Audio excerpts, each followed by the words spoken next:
Hello, ladies and gentlemen. Welcome back to Tailosive Tech live on YouTube. We've got less than 1 week to go officially. By this time next week, we'll already know everything about the iPhone 15. At least everything Apple tells us. They usually don't go into a ton of detail. But yes, the countdown. That's the word. I kept wanting to say clock down, but I was like, that's not a thing. The countdown has begun officially, where I will once again probably break some Tailosive Tech records with some of the longest streaming you'll ever see in your whole dang life. Hey, Paradise, Harvey, $1 Snake, Ben, Weber, Adam Blacks. Welcome, Indexer Loss. I hope this year Apple announces 5 iPhones. Jeez, 5? Okay, well, this is a perfect topic to start with. Because we want to make sure all of this content becomes dated as quickly as possible. That way no one can watch this after the event. But, yeah, I agree. Most people are saying it's Pro Max, but that doesn't mean Ultra is not better. I still think they should call it Ultra just because it's cleaner looking. It's more simplistic.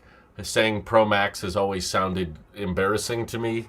Like, there's multiple suffixes to a product.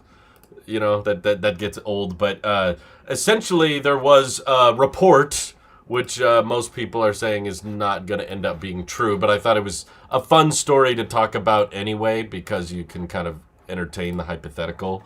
From Majin Boo, sorry if I mispronounced it, but he said, based on the information I was able to obtain, we could see changes in the lineup of the new 15. Apple could present a new version.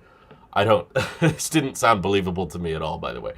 But he said Apple could present a version called 15 Pro Max with 6 gigs of RAM and storage up to 1 terabyte, and another version called 15 Ultra with 8 gigabytes of RAM and memory up to 2 terabytes, and a much better camera features than the normal Pro. The 15 Ultra price could undergo a further price increase of about $100.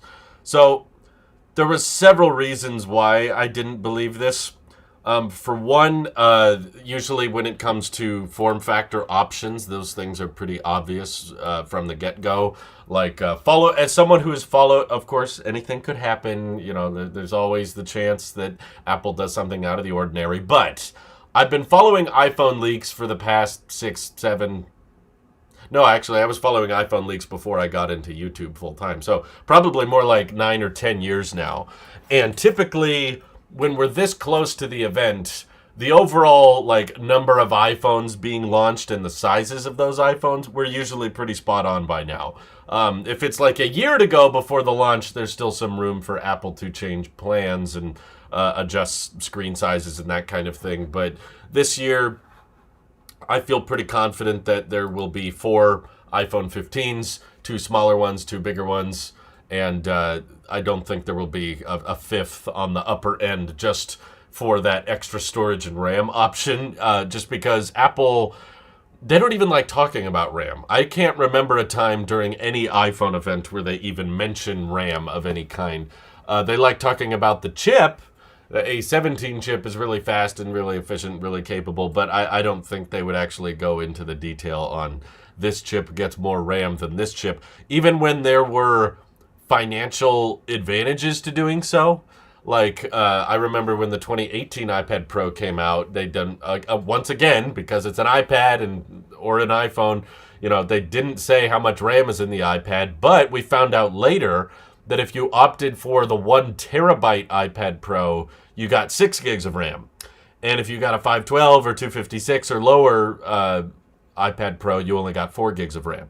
So there was literally motivation for them to tell us, you should go with the 1 terabyte storage option so you get that extra RAM. And they didn't tell us. I think they have since changed that, at least on the iPads. So the iPads will preface that you get more RAM if you get a higher storage, if you go to like the tech spec section. But I still don't think the iPhones even mention it on the website. I don't think they bring that up, even though there are RAM differences. I believe the regular 14 has 4 gigs and the 14 Pros have 6, and they don't really state that anywhere on the website. I don't even think in the tech specs section it's brought up. So the likelihood that they would introduce an Ultra just to boast about an extra 2 gigs of RAM and a 2 terabyte storage option, very, very very unlikely. But no, I'm not betting against anybody. I think it will be called 15 Pro Max. Also based on something else funny, which is I can bring up here real quick. There's been leaked pictures of cases that have been floating around. Let me drag it over here. I think Majin Buu also admitted later on that this is a fake. This is not a real rendering. Or sorry, not a rendering. This is not a real case. But I will admit, for packaging, this is a very good fake. They're rumored to be ditching the leather case design this year and moving towards something called a fine woven case. I'm not really a case guy anyway, but personally I think these look terrible.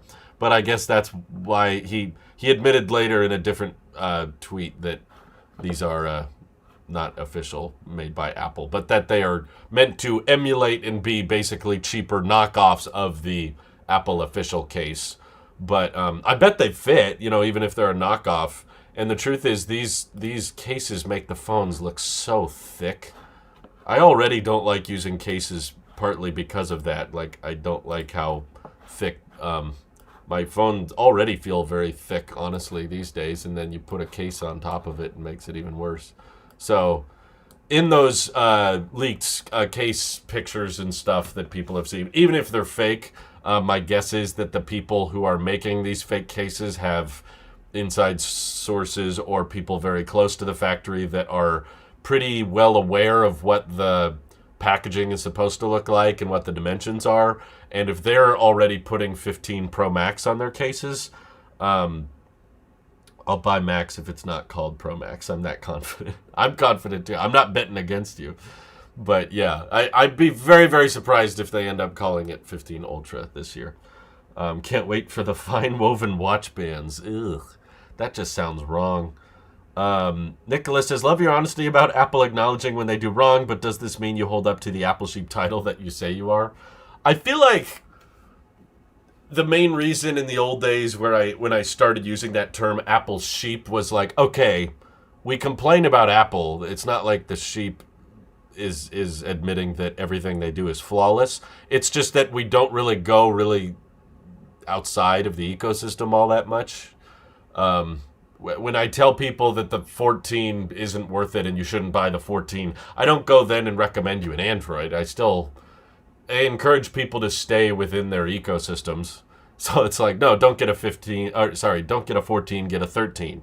Or don't get a 13, get an 11, So I tend to recommend other Apple products still. So it's all still within the ecosystem. It's just more budget focused these days because the differences between generations have gotten so small. It becomes increasingly more difficult to justify certain upgrades. Wow, Andy's watching from Australia. I've got family there. Hi. You are now my family. That's how that worked. Tesla's in Texas. 15 Ultra, 100% confirmed by me. There you go. A lot of people, I definitely prefer the name Ultra. I just don't think that's what they're going to call it. But there have been some interesting stories about the potential of Ultra being used next year. This was reported on recently by Mac Rumors. I was just reading this article, which is kind of cool.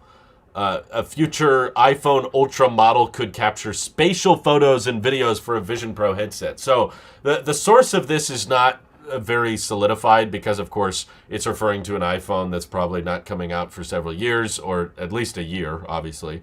And usually reports that are that far out and just posted by a Weibo user typically don't end up being entirely accurate, but referring to a phone above 15 Pro Max in the future. Again, not coming out next week. I think we would know about that by now. It's pretty obvious. We're just going to get 4 iPhones next week, and the highest end one will probably be called Pro Max. But in the future, the idea of going a notch above, he said the notch. Anyway, going a notch above Pro Max and making an Ultra, I think if you started baking in features like that, like the spatial video or spatial photography, that could enable you to have multiple cameras that are more eye distance on the back. So now you don't just have one corner with cameras, you have two corners with cameras, or maybe they lay it out in more of a camera bar technique, because I guess that might improve the lens capturing capability or something. I could see Apple doing that because of the success of the Apple Watch Ultra, basically. I'm amazed how many people suddenly got on board the train of, yeah, I could drop $800 on an Apple Watch, that's fine. Not that many people were comfortable doing it before, but once you gave them that action button and the titanium chassis and you double the battery life up, I could envision an iPhone in the future where they make it really chunk, because they're already chunk, right? So it's not that crazy. Get it really, really big, beef up the camera sensors, beef up the battery, beef up the display, make it more durable, make it kind of look like the Apple Watch Ultra even, and say this is for real, like, hardcore iPhone users that just need everything to the max. And yeah, maybe that would mean getting rid of the glass back. That would be kind of interesting. Just having a little ring section where you want the wireless charging for MagSafe, but that's it. But it would be weird to ditch the more I think about it, the more I realize ditching the term Pro Max is making less sense to me, because then you eliminate the term Max from the iPhone lineup, right? We'd have hypothetically a 16, a 16 Plus, 16 Pro, and then 16 Ultra. So there's no more Max? We just go from Pro to Ultra? I don't know. Does Apple care about lineup consistency like that? Thank you, Michael Azito, by the way, for 2 years of support. Very generous of you. I think it'll be called Ultra next year. I agree, but I think I would phrase that a little bit differently. I think I would say there will be an Ultra next year, not it'll be called Ultra. I'm actually, the more I'm thinking about this and maybe believing in that Weibo account a little bit too much, to me the likelihood of a fifth iPhone tier above Pro Max is actually starting to make a bit more sense. Pro Max just makes the name of the phone longer. Yeah, pretty much. Why not both? Pretty much. The Pixel camera bar ugly. What, you like your beautiful wobble? Is that what you prefer? AirPods Max exist, but they're on the high end. There's not headphones above AirPods Max. They just go AirPods, Pro, and then Max. I think they could just drop the Pro and just call it Max. It's like there's not two Maxes, so why do we need to refer to it as Max? But yeah, keeping the Max name would be so cool. Basically, you'd have two sizes for the entry level, the Pros, and then the Ultra wouldn't have multiple sizes because you need that extra size to achieve the terminology of Ultra. For the same reason, the Apple Watch Ultra does not have more than one size. There's just one. How about a Pro Max Ultra? Yeah, just put all the names together now. I have the 13 Pro Max since launch, and my battery health is still at 100%, which is extremely good. No, it's a bug. It's that's not how batteries work. Just because the iOS guesstimator says 100%, that does not mean the battery health is actually at 100. All that is a guess. Don't fall for that. For a tablet, since you despise an iPad so much, would you ever recommend a Galaxy Tab or a Pixel Tab? Remove plus size, add Ultra for the iPhone. Yeah, that's not a horrible idea. The plus size doesn't seem to sell all that well. No, I don't know much about the Galaxy Tabs or Pixel Tabs. My biggest concern would be software support. I'm kind of not sold on the whole concept of tablets anymore because phones have gotten so big. I feel like tablets had a better use case when phones were like 3.5, 4 inches. But nowadays, it seems like phones are getting bigger every year, and everybody's buying 6.5-inch iPhones. And next year, they're going to switch to 6.9-inch iPhones. It's like, well, especially when iPadOS is as limited as it is, and with Android, I don't see good app optimization on the bigger screen anyway, and I don't know. I've kind of gone back to the days of just having a phone and a laptop, and I seem to be fairly comfortable with it. I sold my iPad Pro several weeks ago now, and I'll admit I'm not missing it. It's not coming up. I'm not running into situations where I'm like, oh man, I wish I had a tablet of some kind. No, If I need a bigger screen than my phone, my laptop works, or the TV works. TVs are kind of helpful. You know, you got that big screen right there. Everybody can see it. It's kind of cool. But yeah, with iPhone screens as big as they are, I'm not a huge tablet guy, I guess, anymore. I think I would still recommend an iPad if you're interested in drawing or note-taking for school. I wouldn't recommend you buy a brand new M2 iPad Pro, though. Heck no. Don't spend more than $500 on an iPad in today's world when you can get 2018 Pros for like $400 and iPad Minis for $400, probably less now. But I don't know enough about the Galaxy Tab or the Pixel tablet to really make a firm recommendation on them. Which iPhone will I be getting for the channel to review? Probably just the Pro Max if they all come out at the same time. What's kind of interesting, though, is a story I want to get your guys' take on that kind of just dropped, like literally right before I went live. This kind of gets me excited. But Mark Gurman said, here it is. He said, Apple retail stores will be doing updates the night of September 12th, right after the event. This implies that some new products could see near immediate availability or that they'll simply be quickly putting up new marketing materials. Okay. Speculation time. My favorite.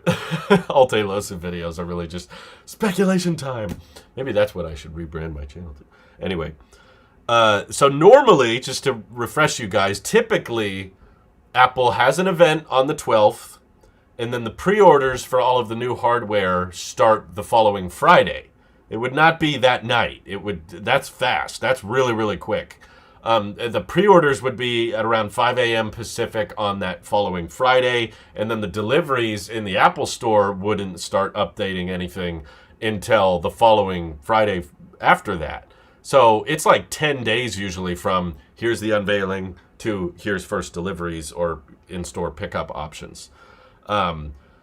Personally, it doesn't seem like Apple to let you pre-order the iPhone 15 like right after the event or start, prepping the Apple stores, the retail locations for a launch that night. That doesn't seem like Apple to me. But here's my potential theory that gets me very, very, very excited. That is probably not going to happen, but I don't have any sources to back this up. But what if, when they announce the switch to Type-C, they're all in, okay? They're super aggressive about it, and they want to switch everything to Type-C as quickly as possible. So maybe the night of the event, once they announce, yes, iPhone 15 is going to be all USB-C, that night they get ready to launch USB-C AirPods, of course. Those are coming. The charge case switching to Type-C. And also a USB-C iPhone 13, a USB-C iPhone 14, a USB-C iPhone SE. Still has the home button, still has the dated 4.7-inch display, but it now switched to Type-C connector. Like, if they were that aggressive about it, like, right now, right as we announced that USB-C is the future, we are pulling all Lightning devices from our shelves. We will no longer sell any more Lightning iPhones because we've made this announcement today, so we're going to move on. That would be so cool. MagSafe Duo as well. Yeah, I'm basically going all in on Michael Burkhart's theory. But there's been some evidence to support that theory. There was still unreleased iPhone model numbers referenced in tvOS beta code to iPhones with A15 chips that have not been released. We still don't really know what are these other iPhones with A15 chips. I would be excited. But I would love to hear your guys' theory if you don't like my theory. What do you think the retail stores will be doing the night of the 12th? Because he's saying this implies some new products could see near immediate availability. I think a really safe assumption would be USB-C AirPods. Those are something I feel like they would want to have ready to go as quick as possible. Usually when Apple drops new AirPods, there's not like a pre-order period. It's just like, okay, here they are. You can buy them right now. So that's probably a safe one. But USB-C everything. Rest in peace, Lightning. You will not be missed. Exactly. I will not miss Lightning. So they're going to be just selling the new phones? What? Elaborate, please, on the question. Are they stacked hate coming? What? You guys got to read these things before you said them. Just switched to iPhone SE 2nd gen today. Wow, congrats, Dave. I hope it works well for you. What exclusive software-enabled Pro feature do you think Apple will reveal with Thunderbolt on the Pros?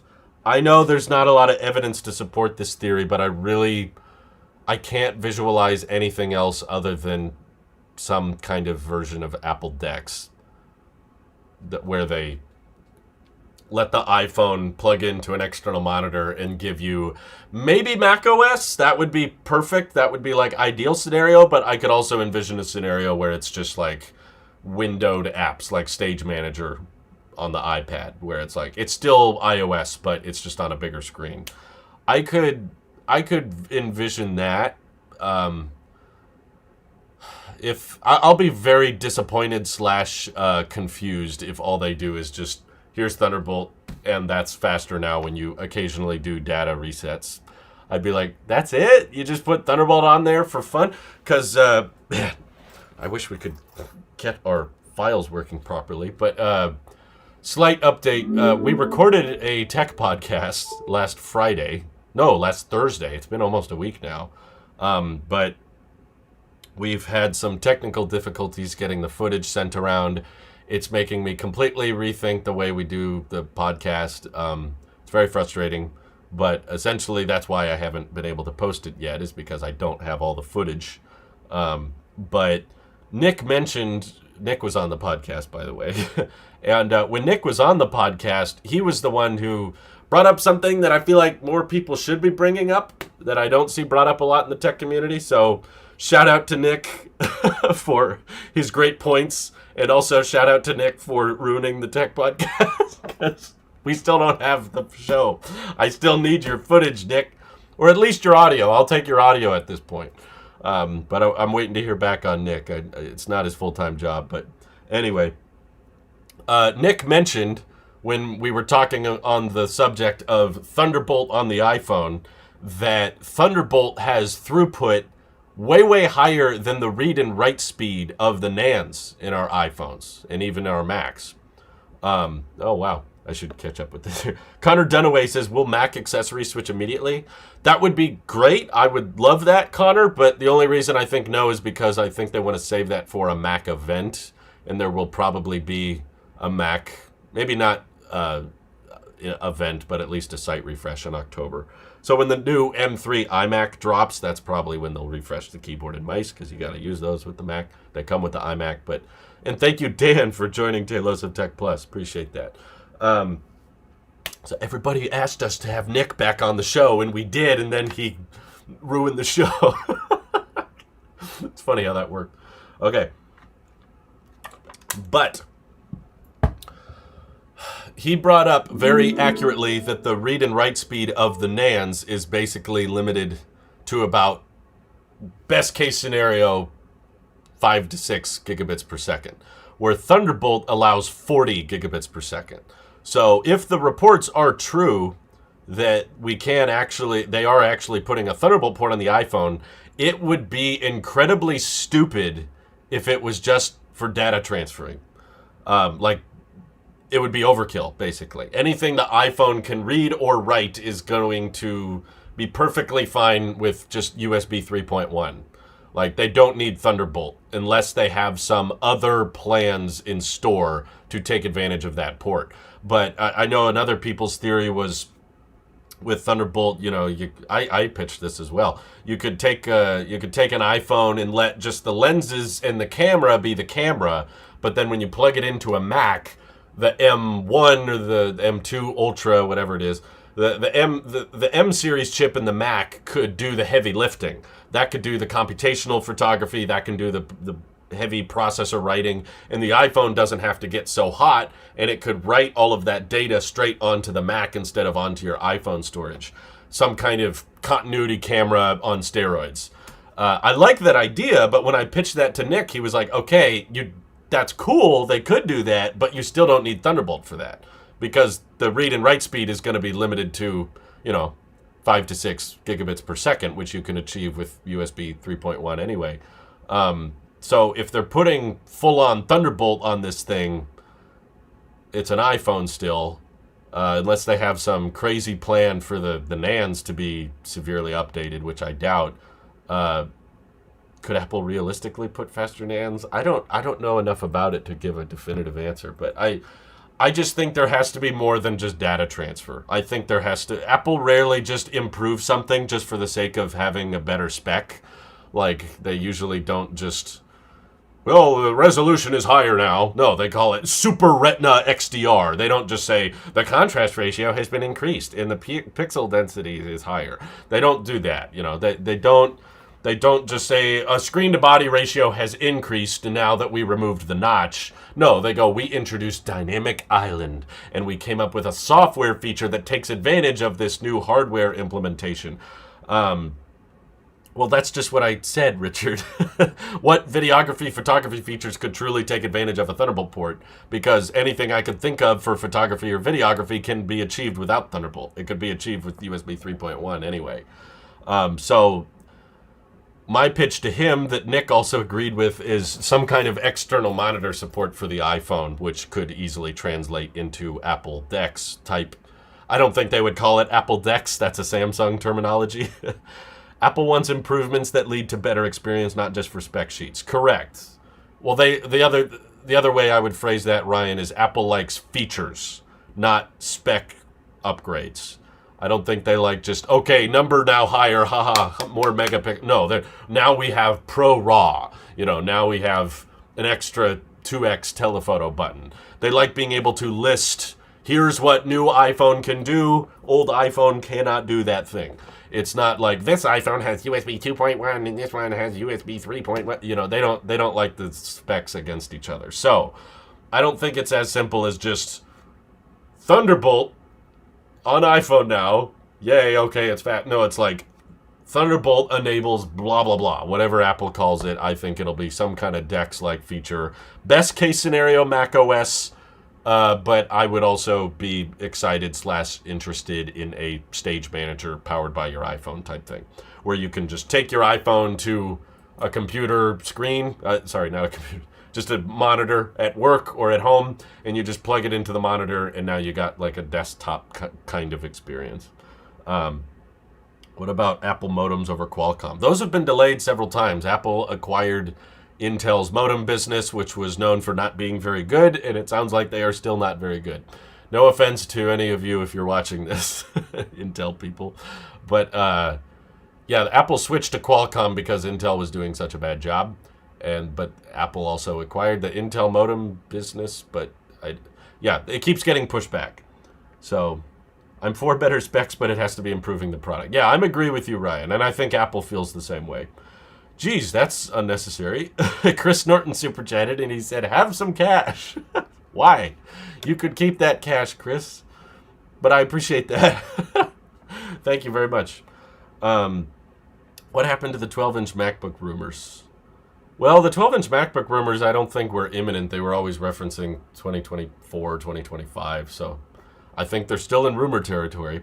There was actually rumors recently that were kind of interesting about Apple getting into the cheaper laptop space, but the only problem with this report I have is that it is from Digitimes, who has a horrible track record, particularly with things that are far out. So I have a harder time believing this one. But yeah, there's technically some new news that dropped today, actually, about Apple launching a low-cost MacBook series to rival Chromebooks. I like that idea. I wish they would do that, but because it's from Digitimes, the likelihood of it happening has dropped massively, unfortunately. Hardwired 4K at 60 video to use iPhone as webcam with Mac and iPad with extremely low latency via Thunderbolt. Again, that's a cool idea, but you don't need Thunderbolt for it because the throughput of USB 3.1 would be enough. That was basically the point Nick made on the unreleased podcast, which is that the NAND read and write speed is is good enough with USB 3.1 that Thunderbolt would be incredibly overkill if that's the only feature they came up with. It would be unnecessary, basically. You could do 4K at 60 over 3.1. Hey, Consumer Compute, thank you for joining Tailosive Tech Plus. You guys are too kind. Steve said netbooks are just cheap laptops. Okay.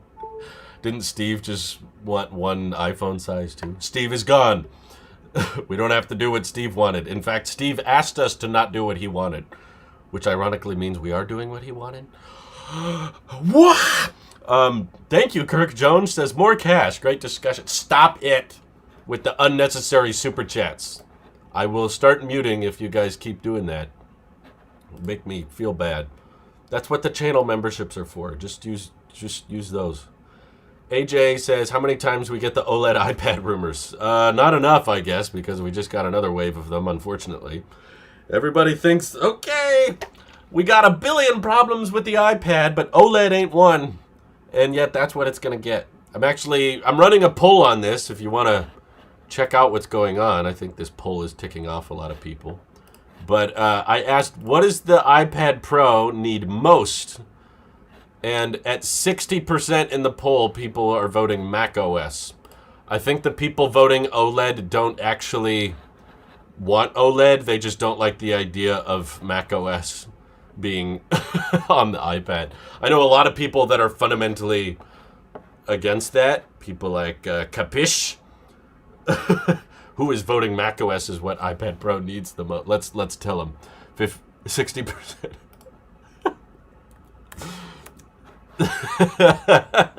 Sorry, I'm a bit of a troll. A reason to exist. What does the iPad Pro need most? That's good. I like Jason's response is good. But yeah, there's a lot of people that are fundamentally against it running Mac OS, and they're probably just voting OLED because 4 terabyte and aluminum keyboard case. Other rumors, by the way, that are rumored to come for the next iPhone. Uh-oh, I warned you. Simply Sora super chatted after I told everybody not to. I'm putting Simply in timeout. I tried to warn you. I tried. Thank you for the super chat, Simply. That was very kind of you, but you heard me. You knew this would happen. Okay. Ben Close says, I just tried to send a super chat, but it won't let me because I'm now living in Australia, but my iPhone still uses the New Zealand store. Well, good. I don't want you to super chat. You guys are being generous enough just watching the live stream. Keep your money. It's fine. But thank God for the complications on YouTube. All right, Nicholas says, how do you think Apple will market the transition from Lightning to Thunderbolt? I think they will market it with a good song. What? That is exactly what they did with the iPhone 12. Got the color of purple. I hope they use that one Imagine Dragons song. Now I'm going to get copyright claim. Okay, everyone's super chat now. No, I'm kidding. The Imagine Dragons song could go, lightning and the thunder, thunder, thunder, thunder, thunder. That would be catchy, and I could see the reveal going well with that. But because I just predicted it, it probably won't happen. Apple always finds really catchy, really dance style good music for their unveils that I've never heard of. Usually they use songs that I never know. But then everybody looks them up and they make the Apple Music playlist, Apple Event playlist, where they list all the music that Apple used. The iPad Pro needs a price increase. Price increase? Consumer Compute, are you okay? Is something wrong with you? Have you been drinking? That doesn't sound very right. And Ari says, that song is so annoying. Well, I guess you'll just have to press the mute button. Ben Close says, I hate that song so much. Well, let's hear your ideas. Tell me. This is just crap I'm pulling out of my brain, you know. Like, how do I... What song should they play when they announce USB-C to Lightning? I think that was perfect. And you're just like, oh, I don't know. Okay, let me know of another Thunder and Lightning song you could think of. Thunder comes after lightning. That's the beauty of the transition. This wouldn't have worked as well if we went from Burkhart. He did it. He said stop super chat. All right. I'm warning you. I'm warning you. Please knock it off. The iPad urgently needs a digital crown. What? No. Okay. First of all, the digital crown is meant for devices that don't have a large place for user input.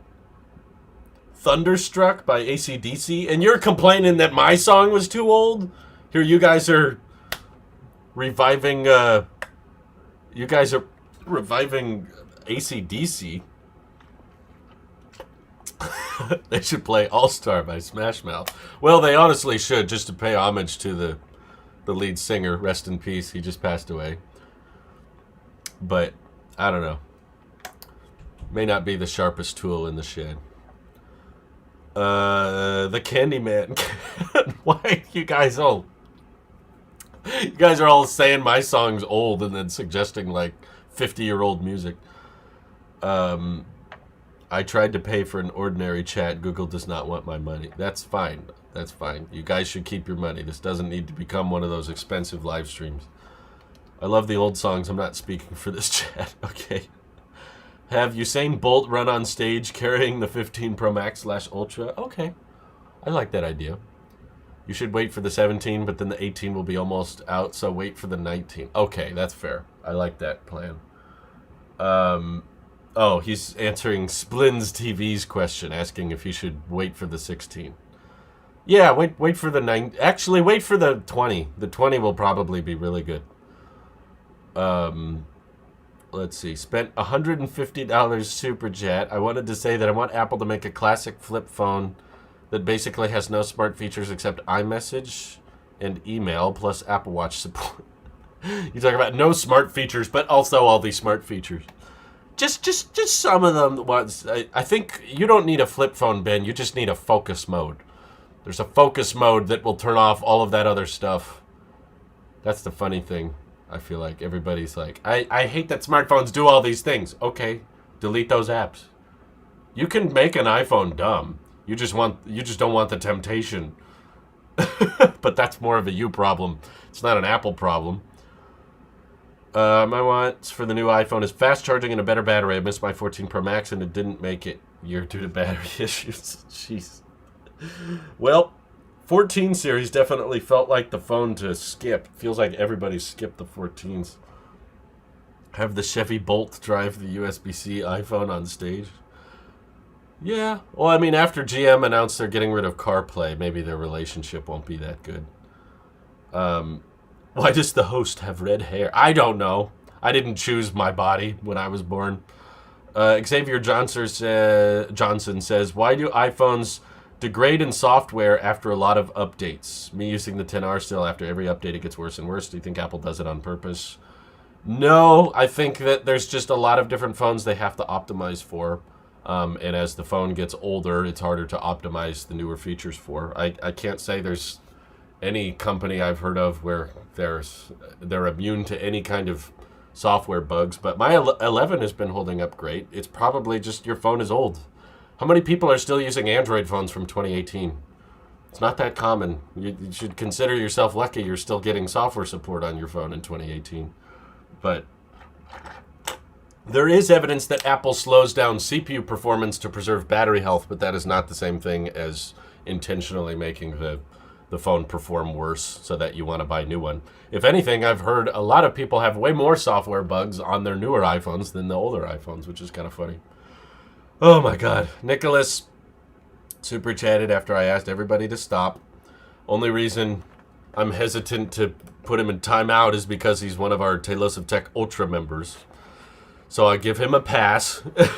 He says, here to a cup of coffee at Starbucks. $5? That doesn't cover Starbucks. Doesn't a Starbucks coffee cost like $20 now? P.S. The iPad Pro needs to gain MagSafe so it can have wireless charging. No, it doesn't! We've had this conversation. All of 2022, we had this argument. Oh my God. Don't seriously take... For one, it makes sense on a phone because you can charge it with one hand. It doesn't make sense on an iPad because the iPad has a cover on it. And then you'd have to buy a whole new cover. And the iPad is huge. So people aren't going to drop it on one little charge puck unless you expect them to get a giant charge puck. It's a waste of time.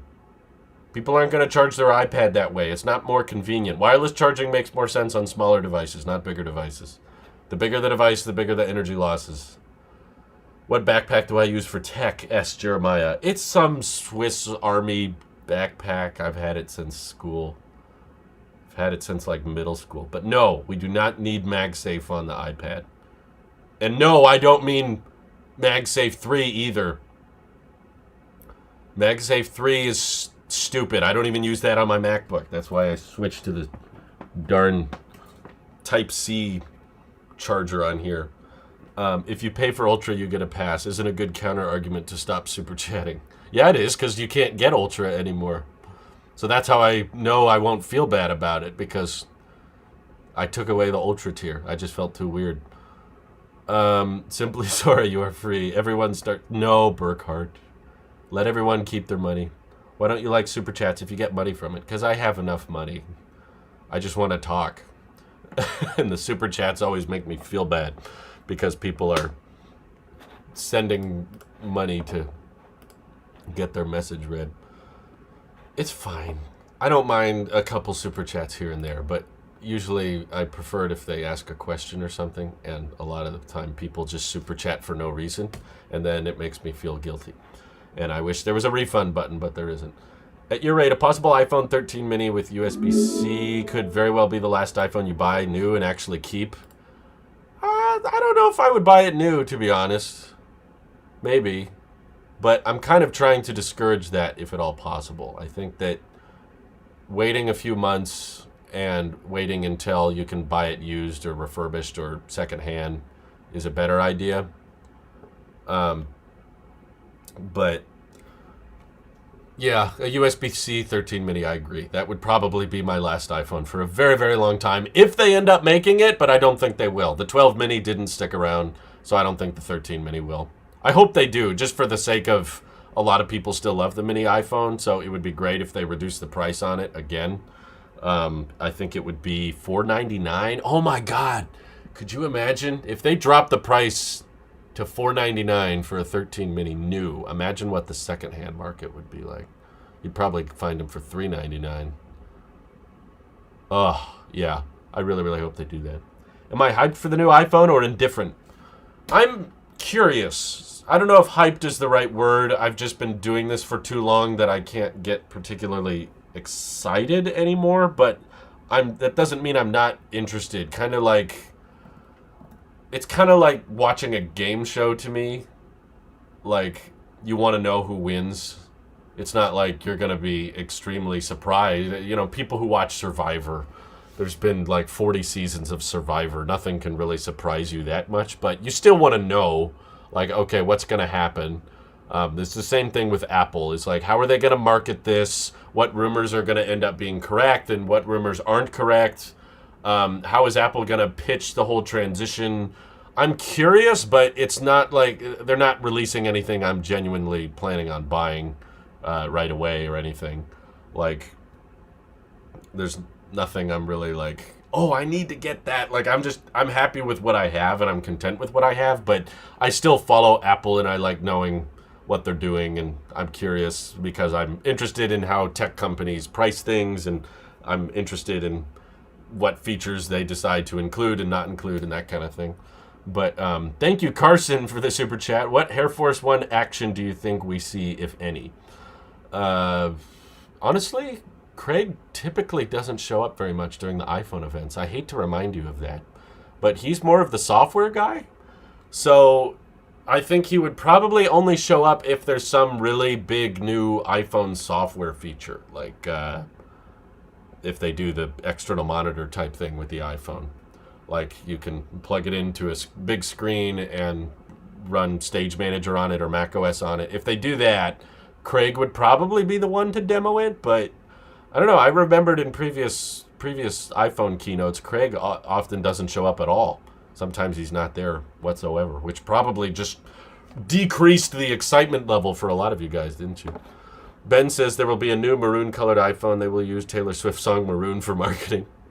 See, I heard that was scrapped. I heard they're just doing Titan Gray. We have gray and grayer, as Justin Long would refer to it. I don't know why, but I like Greg Jaws in the keynotes. I appreciate Jaws because he runs Apple's marketing and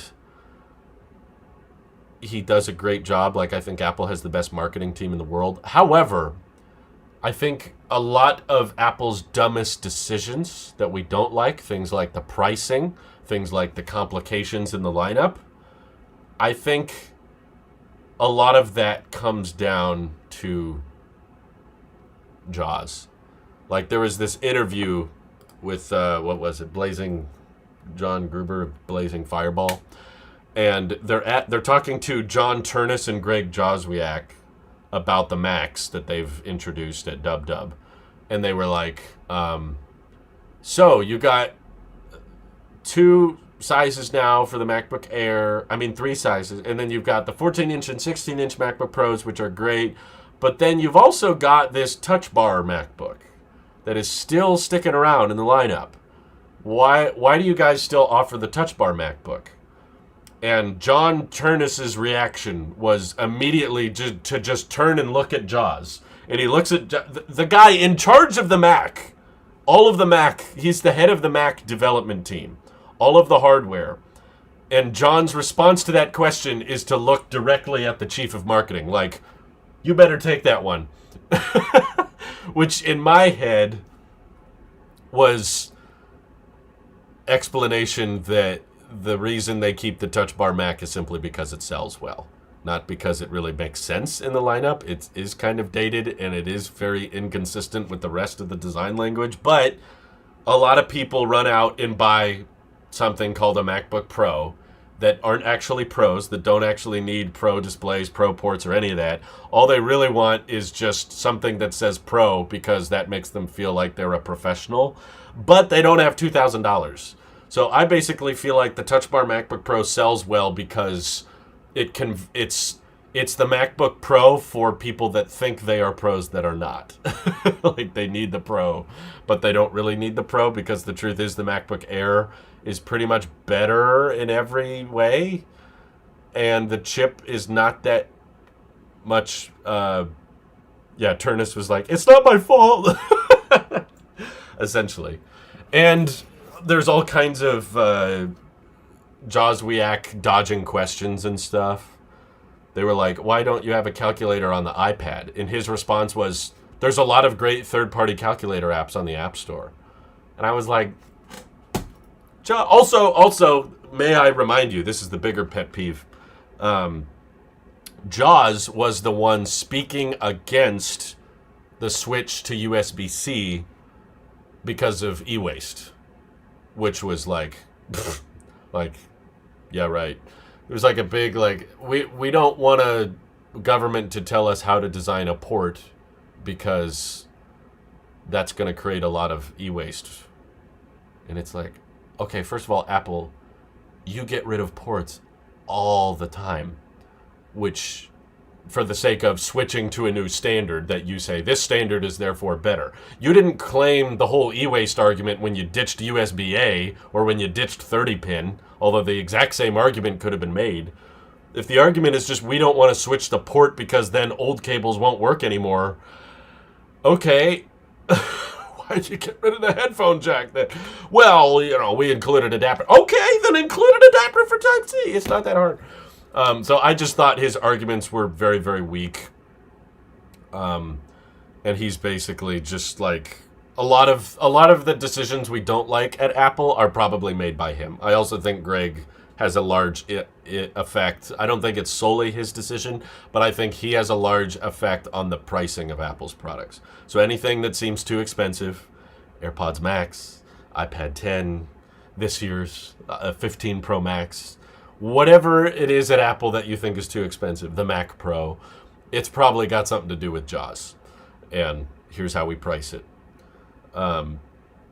It's been a while. I noticed you don't like saying your holiday country until you're there. How was it? It was great. It was great. I mean, it wasn't holiday. We were traveling, but I was still working for the whole thing. But yes, it went very well. Thanks for asking. I miss Phil Schiller. He was better than Jaws when it comes to presenting.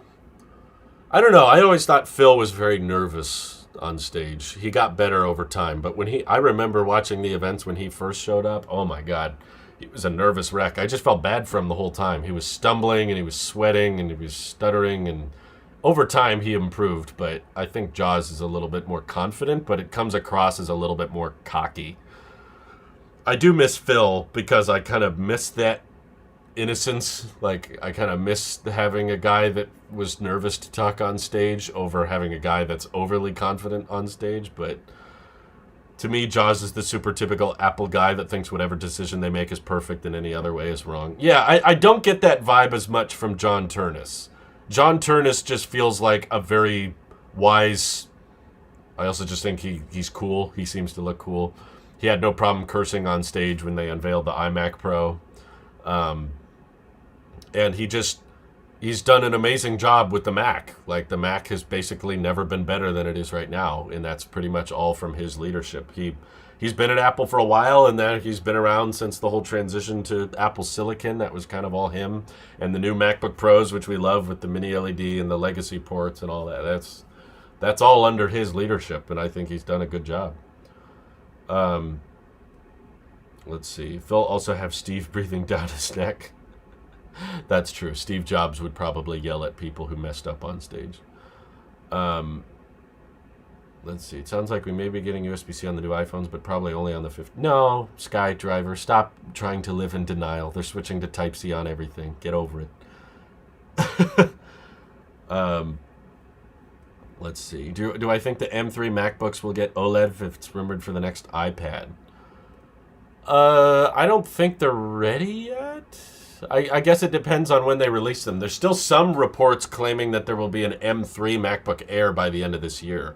I don't know if I believe that, because it's so weird to be dropping the 15-inch MacBook Air with the M2 chip to only then a couple months later drop an M3 MacBook Air, but it's just smaller. But then you don't update the 15-inch Air. I don't know.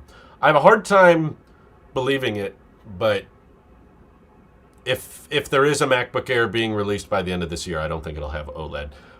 If we do get OLED on MacBooks, it'll probably be second half of next year. But even then, it's been, like people have already said in the chat earlier, like, it's been talked about for a long time, and it keeps getting pushed back. Like, eventually they'll do OLED. Eventually they'll do OLED. But honestly, now with Mini LED, it will kind of diminish the effect a lot. Like, yes, OLED is better than Mini LED, but the effects are much less noticeable. Because Mini LED is basically giving you a lot of the OLED perks, but without having to switch to OLED. Mini LED is basically just a heavily modified LCD. The manufacturing techniques are very similar. The layering is fairly similar. It's just, basically it's an LCD, but with local dimming zones.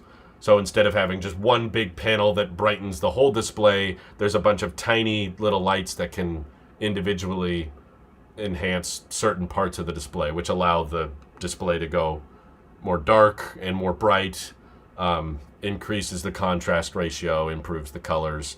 So the Mini LED on the 14-inch that I have is almost as good for blacks than OLED. Yeah, like, it would be so close that honestly I can't get excited for it. Like, I'm sorry. I don't think an OLED display on a MacBook would be that noticeably different from a Mini LED. I guess it would be interesting to bring it to a MacBook Air because those don't have Mini LED, but the bigger advantages of OLED, I guess, would be battery life. It should improve the energy consumption a bit. But in terms of just like, oh, the colors and the contrast ratio will be so much better. No, not really. I guess the pixel density might go up a bit if they switch to OLED. They'll boast about that. 4K MacBook display, but it's like, are people complaining about the resolution on their current MacBook displays? Not really. Notches in laptops are still unforgivable. Oh, I completely disagree. A notch on a phone is way more intrusive than a notch on a laptop. For one, the screen is way smaller on a phone, and a phone you use in multiple orientations. A laptop almost does nothing with that part of the display. For one, you always use a laptop in the same orientation, and there's usually a menu bar up there, and when you full screen it, the laptop isn't 16:9, so it gets blacked out with the black bars on the content anyway. I couldn't disagree with you more. Why is a notch more intrusive or unforgivable on a laptop, but it is forgivable on a phone? There's way more issues with a notch on a phone, and personally, I don't mind notches on phones. Why do you think the M3 chip on the MacBook Air would get rid of the notch? I don't think it is. It's not going to get rid of it. It's going to have a notch for a while, I'm sorry. I bought an M2 15-inch MacBook Air. It's the most expensive paperweight I own. Hey, I told you. I tried to warn you guys. You don't listen to me, and then you complain. In a lot of cases, the blacks don't even look that much blacker on mini LED compared to liquid retina, but compared to OLED from mini LED, it's night and day in my comparisons. Okay.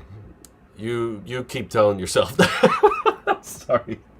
I just mean physically, like, contrast ratio is objective. That's not a subjective thing. Mini LED has a much wider contrast ratio than liquid retina, but the contrast ratio difference between OLED and mini LED is not as massive. So, I mean, you can say that, but I don't think it necessarily will translate to anything. Definitely doesn't affect my perspective, having gone from OLED displays to mini LED displays. They are insanely close. Most people don't even notice 120 hertz, and that's going to be even more noticeable of a difference than this. I think Dynamic Island would look weird on the Mac. It just doesn't blend in with the UI that much. It works better with iOS because you have a very small status bar up there, so you have to combine information. But with a Mac, you have all of these menu options coming from the left and then all of these widgets coming from the right. I don't really visualize a clean way for Dynamic Island to be integrated. Dynamic Island actually cuts into content more because you have to move the camera further away from the edge, whereas with a notch, you can keep it pretty close to the top. Let's see. I just wish they actually made the MacBook notch like the iPhone notch. Why is the MacBook notch so big and square when it has no Face ID sensors? Well, it's way thinner than the iPhone, so they have to kind of lay out sensors and stuff differently to fit it in that tiny, tiny display lid. Let's see. The 15-inch MacBook Air makes no sense. I like the screen size, but there's a lot of space on either sides of the keyboard, only for them to put the speakers in the fold of the laptop. Well, I got some news for you, unfortunately. On the 16-inch MacBook Pro, not all of those dots are speakers. Probably less than 20% of those dots are actual speakers. The rest of them, they're not even holes. They're actually little divots that Apple paints black. They try to trick you into thinking they're holes, but they're not. So I don't personally see a reason. That doesn't bother me that much. The base model 15-inch MacBook Air is fine, but it gets a little silly if you start speccing it up. If you start speccing up the 15-inch Air, your price is so close to what you can get a 16-inch Pro for. And no, even after checking out the 15-inch Air, the portability argument does not work for me. The footprint of the MacBook is more intrusive on portability than the weight. The weight is nothing. It doesn't make a huge impact. They're both reasonably heavy laptops. It's not like, well, the Pro is this thick. Oh my God, but the Air is this thick. Oh my gosh, I can fit that in so many more places. No. Like a 14-inch MacBook Pro is going to be more portable than a 15-inch Air, simply because the footprint is smaller. It fits in more bags. It fits in more backpacks and satchels. The weight is identical. And you get a way better computer with way better ports, way better display, way better chip, way better cooling system, way better speaker system, way better display. 15-inch Air with OLED and M3 would be my dream laptop, honestly. Needs to drop $100, though. Yeah, but the problem is you're going to want to spec it up, and then it'll be pretty close to the Pro pricing anyway. Do I think the Magic Mouse transition to USB-C will keep the port on the bottom, or will they move it? Apple's had plenty of time to move it, and they still haven't. You know, they updated the Magic Mouse with the 24-inch iMac. They gave it new color options, and they introduced a new color option like this one when the iMac Pro came out. They've had many, many years to change this charge port location, and they haven't. So something about that makes me think they are fairly comfortable with the location. If they haven't changed it yet, I don't know why they would change it. But so yeah, I guess my expectation is they'll release a Magic Mouse just like this, but with Type-C, and then we'll get a bunch of posts saying they put USB-C on it, but they didn't fix the main problem. It's like, it's kind of a non-issue. If your battery life is 6 weeks, I don't really care if charging it is kind of awkward. The M1 Air is still the better option, especially if you get it refurbished. Oh, yeah. Well, that to me, that goes without saying. If you're on a budget, the M1 Air is incredibly hard to argue with. Most people on a laptop don't need OLED. They don't need a notch. They don't need MagSafe. Most people just want a good, reliable laptop that has decent battery life and functions, that is snappy and lasts a long time. And the M1 Air is just great at that. It's really hard to argue with that. Magic Mouse could use wireless charging. It could, but the European Union law still requires Type-C to be on the mouse, so I think they would still have to have a port. Let's see. I don't get why people think the Magic Mouse design is a limitation. It's so obviously intentional. Well, the other thing is I haven't seen a design that looks good that has the port on the front. I've seen renderings of what people would change it to, but it always looks kind of weird. I think the whole point of the Magic Mouse was to make it look like very symmetrical and clean. Very aerodynamic, ironically. Not that comes up a lot, but it's very aerodynamically shaped. Apple Car could look like this, right? But, yeah, it's a little bit awkward to charge, but it doesn't, the battery life is so good, I don't really care. How is my iPhone 11 doing? Much, much better. Yeah, it's doing great. I was getting a lot of lag on X for a while, but I realized it was because I had signed into a bunch of my accounts that was kind of slowing it down. So once I signed out to some of my other accounts, it sped up a lot. And I was like, oh, this is fine. So, yeah, it's been doing good. I love the camera. The display is still way bigger than I'd like it to be. I wish it was smaller. I wish I could have kept my SE2, but I switched it out for my family. I double-checked with my wife today, actually. She was like, how's the 11 treating you? And I was like, it's good. And I was like, why? Do you want to switch back? And she was like, no, I like the 10. She's like, I prefer the smaller size. And I was like, okay, fair enough. And I told her, well, the 11 still gets software support, which is kind of helpful for me. And she was like, that's good. I don't care about that. Anna Maria says, here's another question. What's with all the sarcasm on Twitter lately? You've noticed. I don't know. To me, it's fun. I guess it's not so much I'm trying to be sarcastic. I'm more just trying to make entertaining posts.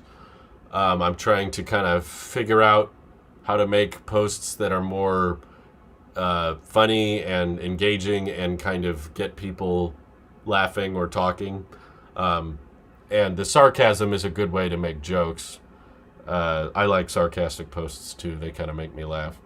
And the posts I do that are sarcastic tend to perform better.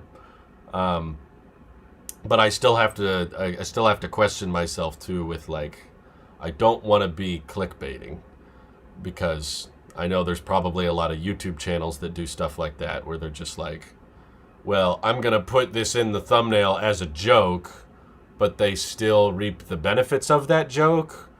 And if a lot of people believe the joke, then you may be joking, but you're spreading misinformation and setting false expectations. And I don't want to do that, which is why I try my best to explicitly state when I am joking. So I preface it by using the /s, which a lot of the internet understands that as this is sarcasm, but I guess a lot of the internet still doesn't understand that. So I don't know, maybe I need to switch to using all cap text that says this is sarcasm. But yeah, I like making fun posts that make people laugh. But I mean, everyone loves the term engagement bait or engagement farming, but I guess my question is, that's kind of the point of the site. How do you make posts that are not trying to farm engagement? No one can answer me that question.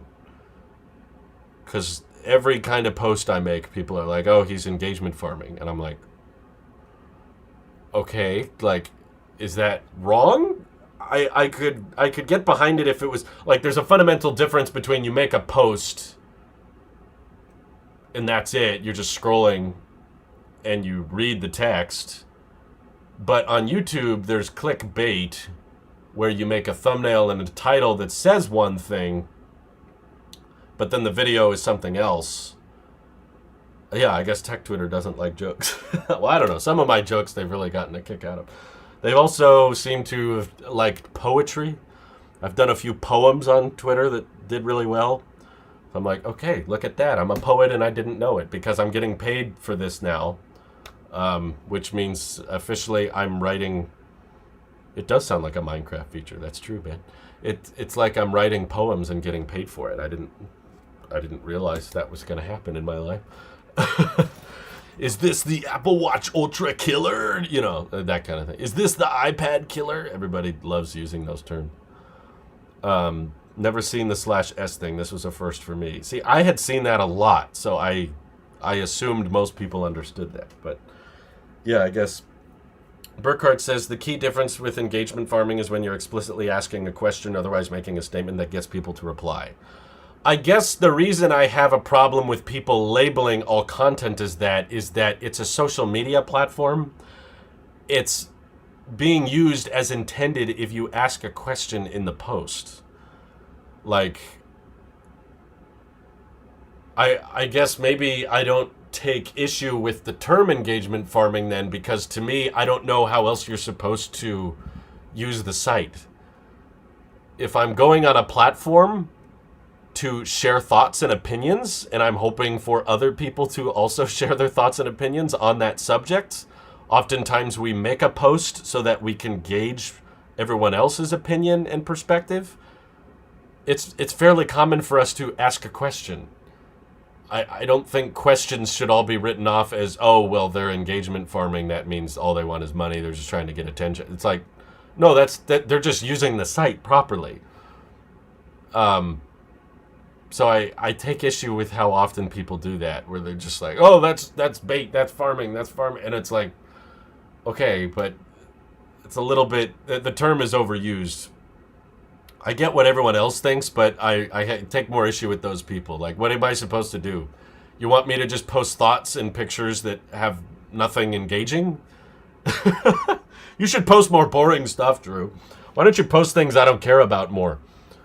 You keep posting things that you want people to like. Quit that. I'm for engagement, but don't lie to everyone to do it. Yeah, but there's got to be a difference between you're making a joke and you're lying. And to me, the /S is the best way to do that. Make it abundantly clear that you're being sarcastic, which is what I've tried to do.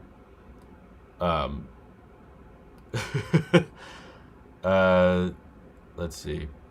Does a question always require an answer?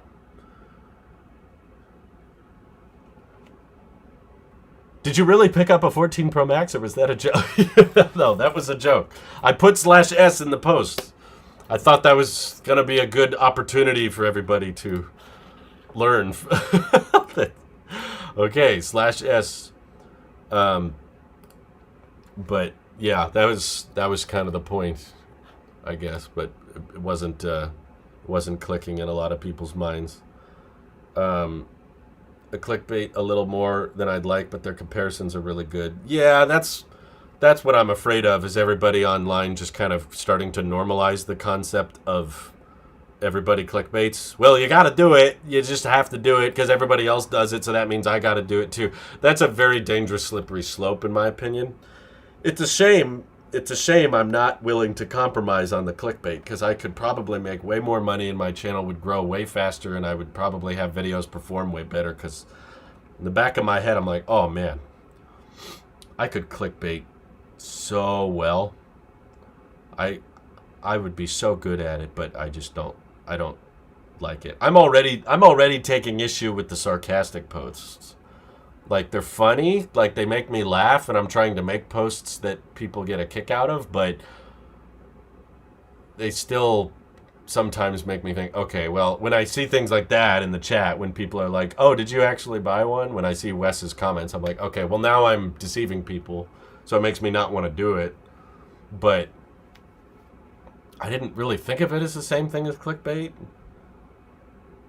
because I don't know. It's just, I'm not spreading misinformation. I'm just making a joke about myself. Wouldn't /JK, which is short of joke, be more clear? I would hope so. I thought /s was pretty clear, but maybe it's not. Maybe more people still wouldn't look at the JK. They just read the first part. Randy says, I'm about to hit the 5 million minimum. You bet your butt I'm going to farm, but I'm still going to be me about it. I won't be fake with the engagement. Yeah, I guess that's a better way to do it. Needs to be more clear. I guess so. Sharing thoughts and baiting responses are different things. The delineation between engagement, baiting, farming on social media and sponsors on YouTube is nil to me. I guess I agree they're different things. We're just trying to figure out how you separate the two. To me, on YouTube thumbnails that are clickbaiting, there's a lot of people that are not explicitly stating anywhere on the thumbnail or title that this is I'm using this thumbnail as a joke, which means it's basically no different than the people who are doing it not as a joke. I guess the goal was if the goal is to make a sarcastic post to make people laugh, then it's kind of a hard way to do that without, I don't know. I thought putting the /s was good enough, but maybe that's not good enough. I might have to put /jk. You're not spreading misinformation. You're spreading Mr. Information. That is good. I haven't heard that, Brendan. Thank you. Apple sold 120 billion iPhones. See, just reading that makes me laugh. So that's why I thought it was funny. I thought it's like another post I see online a lot that makes me laugh a lot. Like, there's just so much sarcasm on Twitter, which gets to me. What was a good one I saw recently? There's posts that I really like that are sarcastic. Okay, so this is why I struggle with this. There's a fundamental difference, in my opinion, between the engagement farming and the clickbait. For one, I don't really watch or appreciate channels that clickbait that much. You know, I support their right to do their thing, but I lose a little bit of respect when you have to try to trick me into watching the video. Like, I have to sell you one story to get you to click on this because you know the video itself is not that interesting. To me, that says a lot about the content itself. Like, you don't feel confident enough in the story that you have to lie about it. Okay, whatever. That's fine. I don't tend to follow those channels, but you do you. You do your own thing. That's your choice, and other people aren't as bothered by it, so whatever. But on Twitter, I really laugh and enjoy a lot of the sarcastic posts. And there was one recently where there was this guy, because I spend a lot of time on...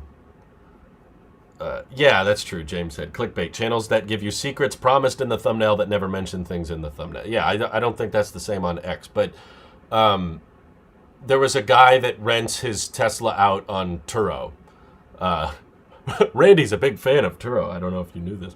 But basically, he had a horrible experience where one of the renters didn't understand that you have to drop off the car back with the owner. He thought it was like a Hertz rental where you rent the car and then you drive like 1,000 miles and drop it off there.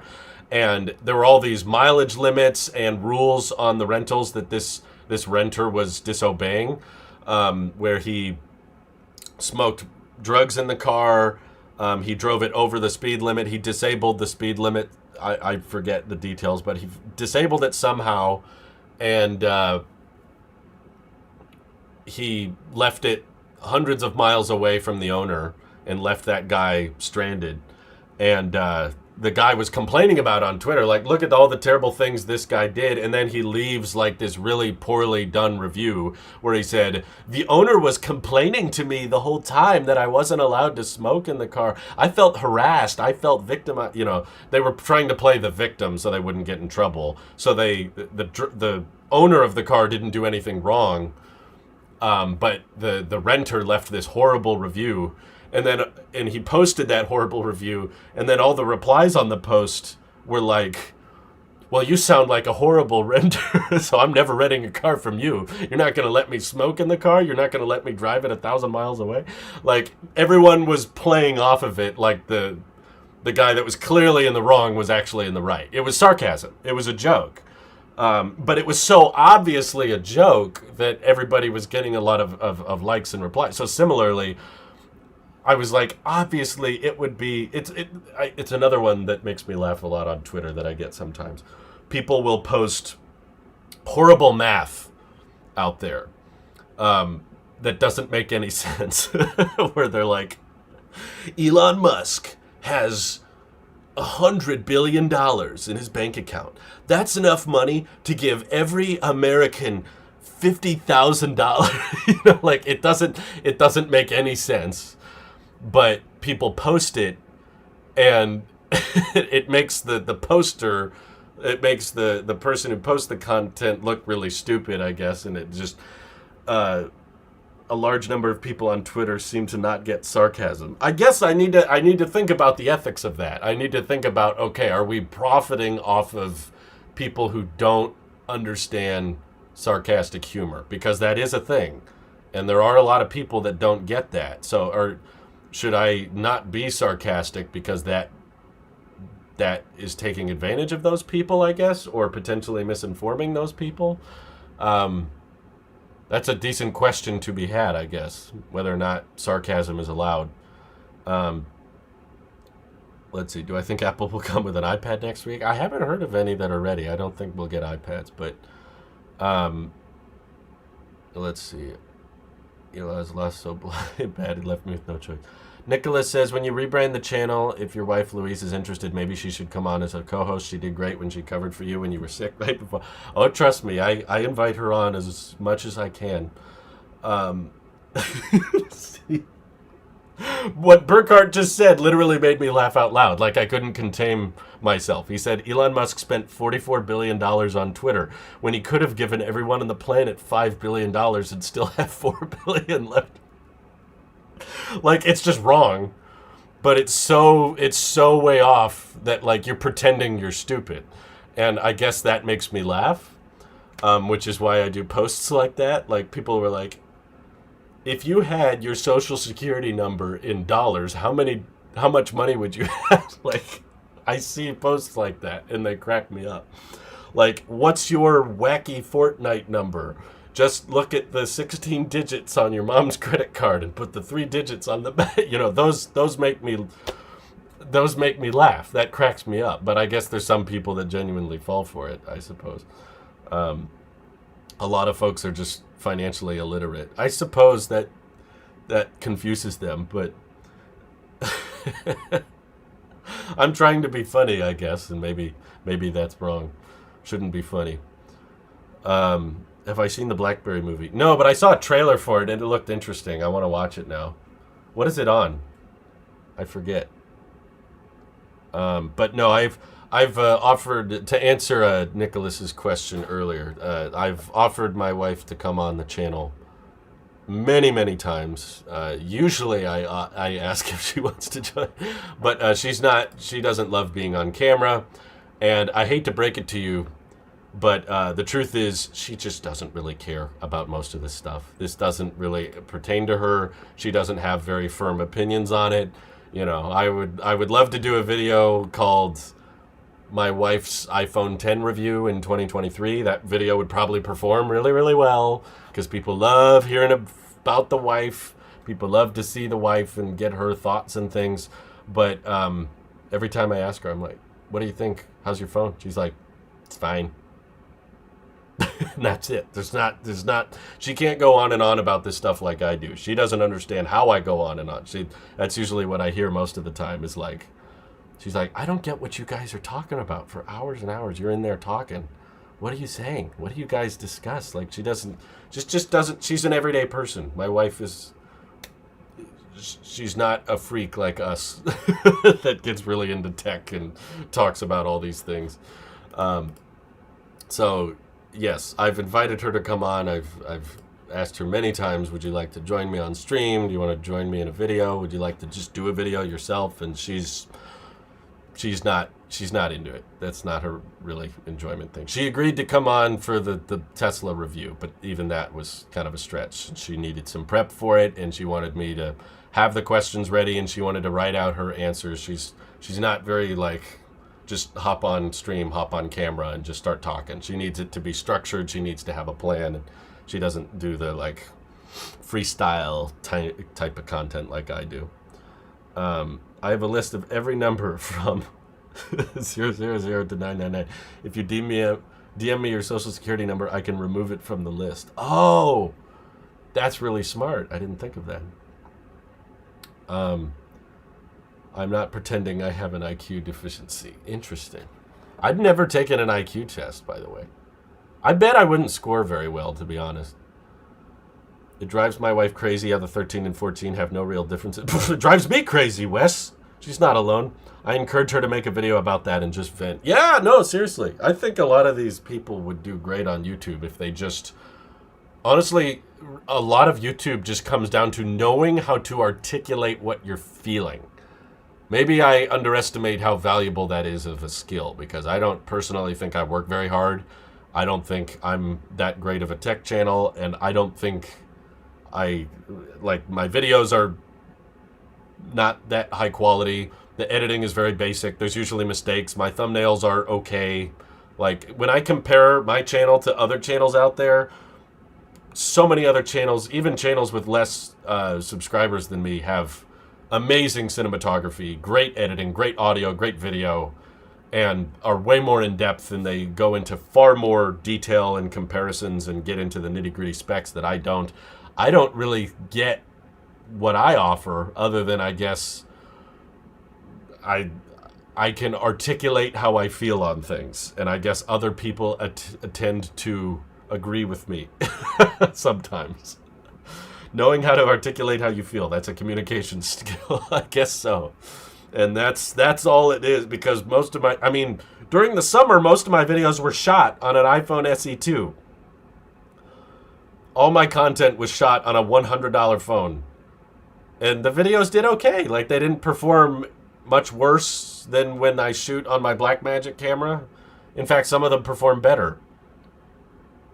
I guess I just feel more personal, that's it, yeah. Louise seems to appear more frequently on EV. Well, there's just more to talk about in general. I don't really... She has more things to say, I feel like, on car-related stuff, but on phones, it's... I mean, she doesn't... She's got her MacBook here, but she never uses it. It just kind of sits here. The old MacBook. Which, wow, that sound it just made. Did you hear that? Man, it's missing most of its feet. We got to get the feet back. I can see through it. That's probably the battery. Do not remove... Okay. Yeah, we never use this. It hasn't been turned on in probably 5-6 months. But she basically just has her phone, her AirPods, and her Apple Watch Series 3. And if you ask her how she feels on any of them, she'll tell you they're fine. They work. They're good. She doesn't care about the camera quality or the OLED versus LCD or the notch. And none of that stuff is noticeable to her. I feel numb in my left side. Does that count as articulation? Sounds more like lack of circulation, I think. Does iFixit sell the feet? Oh, I'm sure someone sells the feet. They're probably 20 cents, but I don't I don't think she cares. Doesn't matter. The quality is not the best. We all know that, but you have different opinions than most and are one of the most honest people on Tech YouTube. Am I that unique, though, honestly? Like, do I have opinions that are not that original? I feel like most people agree with me on stuff. Anytime I go on, like, a different person's podcast or different person's tech channel, and they ask me how I feel like we usually agree. I feel like we tend to agree on things. Do I think the 15 Pros will be lighter than the regular ones because of titanium? No, aluminum is still lighter than titanium, and the cameras are bigger, so those typically weigh more because of all the lenses. Most tech channels feel like ads. That's a good point. I started to get pretty annoyed by that. I was like, wait a minute.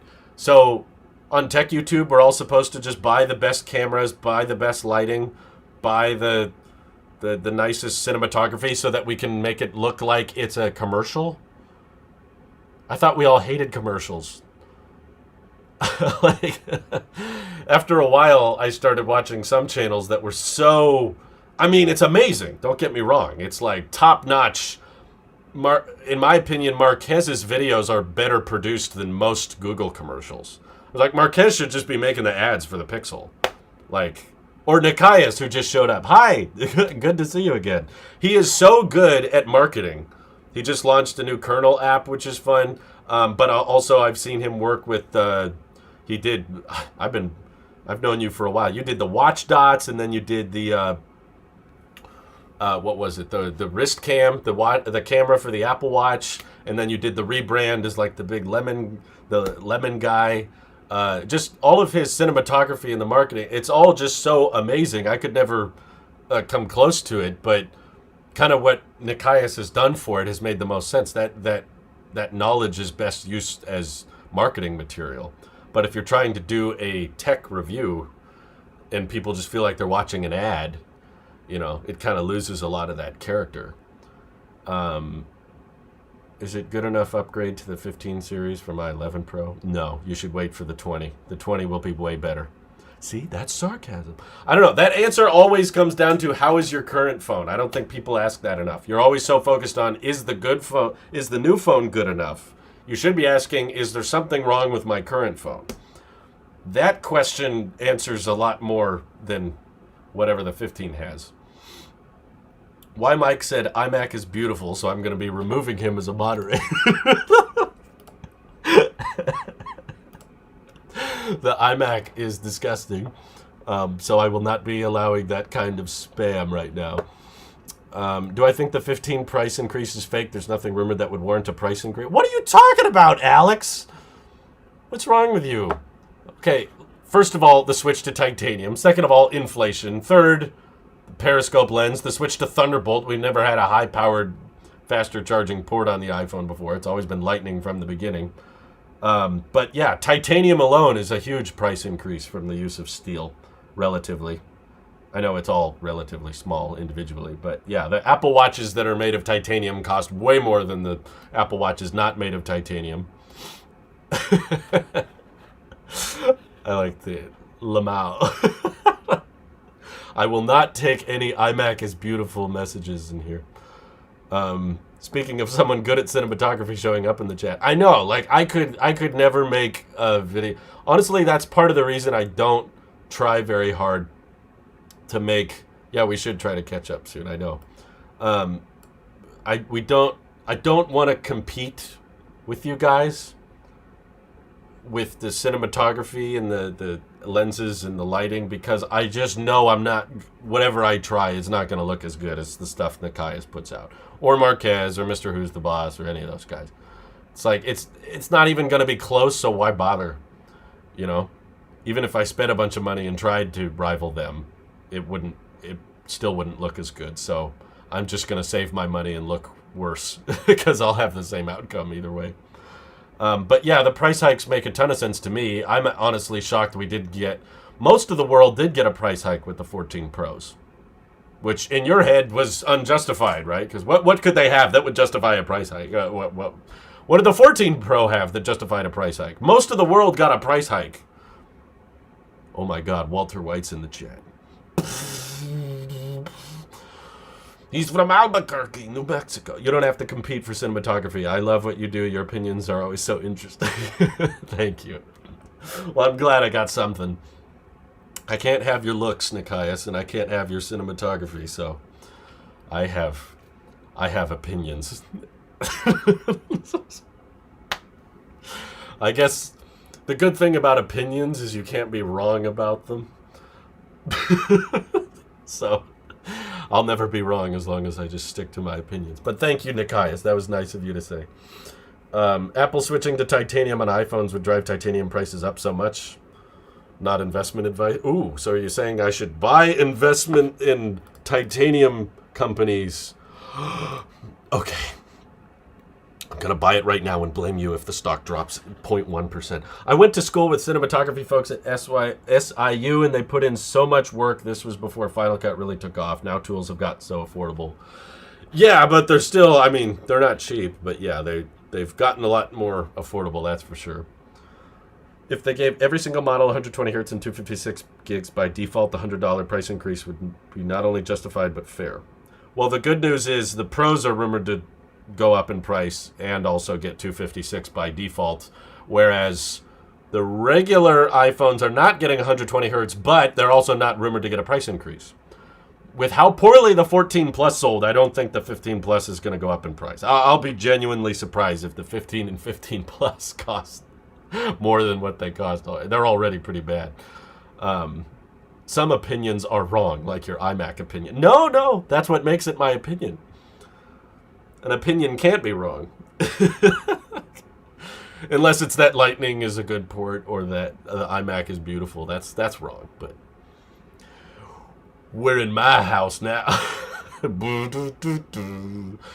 Nikaya says, you can be wrong with an opinion in the tech space. Community can be toxic sometimes. Yeah, just not my opinion. Ooh, Nikias is going to the event. Say hi to Tim for me. Let him know if I can come. I bet he loves all of my skits about how... Can you guys imagine one day... Like, I know this isn't going to happen because I'm too weird and I'm not marketing friendly, so Apple's not going to put me on their nice list. But if Apple ever did, imagine if we did a skit in a tech video with Tim Cook in it. That would just break the internet, I feel like. That would be the most amazing video. I feel like we'd have to stop making tech videos after that. It would be so mind-blowing. I would be like, okay, we finished Tailosive Tech. Series finale. Is it true that 15 Pro Max has been delayed? No one actually knows. But there was some rumors that they were going to delay the Pro models because of some new display tech that was going to get... the guy says, I'm not marketing friendly. Dude, that's why you're going to the event, because you are marketing friendly. Just look at you. Look at your accounts. All of your pictures are flawless and all of your videos make... Of course, someone who makes products look good, they're going to want you at the event. Tim plus Drew. Yeah, that'd be a fun event. Is it true the 15 Pro? Yeah, so it could be delayed, but it's not confirmed. I don't know for sure. But that report was a while ago, and it was a little questionable. Yeah, no, they want you at the event. You make their stuff look good. 15 Pro Max is supply constrained, but not delayed. Well, it could be both, but any rumors about how much the USB-C AirPods case will cost? You know, honestly, after they switched the AirPods Pro case to MagSafe support and they didn't let you buy the case on its own, I'm pretty confident they will not let you buy the case separately. They will probably make you buy a whole new pair of AirPods.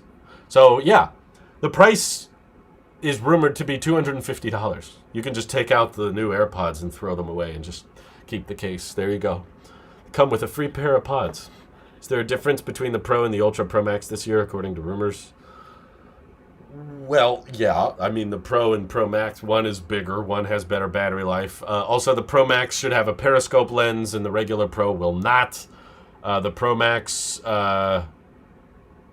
are probably the biggest differences. There's some talk that it might get more RAM, but I don't think I believe it. I want the big bezels from the front display on the first Galaxy Fold on my iPhone 15 Pro Max. What? What's wrong with you, Django? Now you're just being silly. I still think the 15, 15 Max, 15 Pro, 15 Ultra would be epic naming. What do you think? Since Drew refuses to answer. Now Nikias refuses to answer. What are you going to do now? Christy.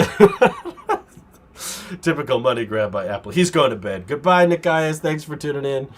The light side Drew finally meets the dark side. It'd kind of be like SNL when they have like the political figures on and then the people who do the parodies of them together. I've heard that there's 2 million 15 Pro Max units produced versus 8 million on the 15 Pro, 6 million 15... Wow. Where are you getting these numbers, Michael? My gosh. This sounds very specific. Are you allowed to be talking about this? This is not a members-only stream, Burkhart. I know that you like to drop stuff during the members-only streams, but this is not one of them. You know, Burkhart always feels so confident. He's like, I have complete... what's it called? He thinks whatever he says in the member streams is like can't be seen by anyone. But I was like, there's probably people watching this that aren't saying anything in the chat. They might screenshot what you're saying.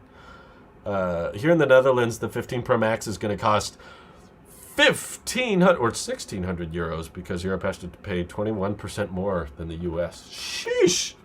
Well, just keep in mind your price probably lists VAT, or as we call it, sales tax. Our prices in the U.S. do not list the sales tax, so it might not be as big as of a price gap as you think. But yes, there are still import fees, but a lot of that comes down to the country you're in.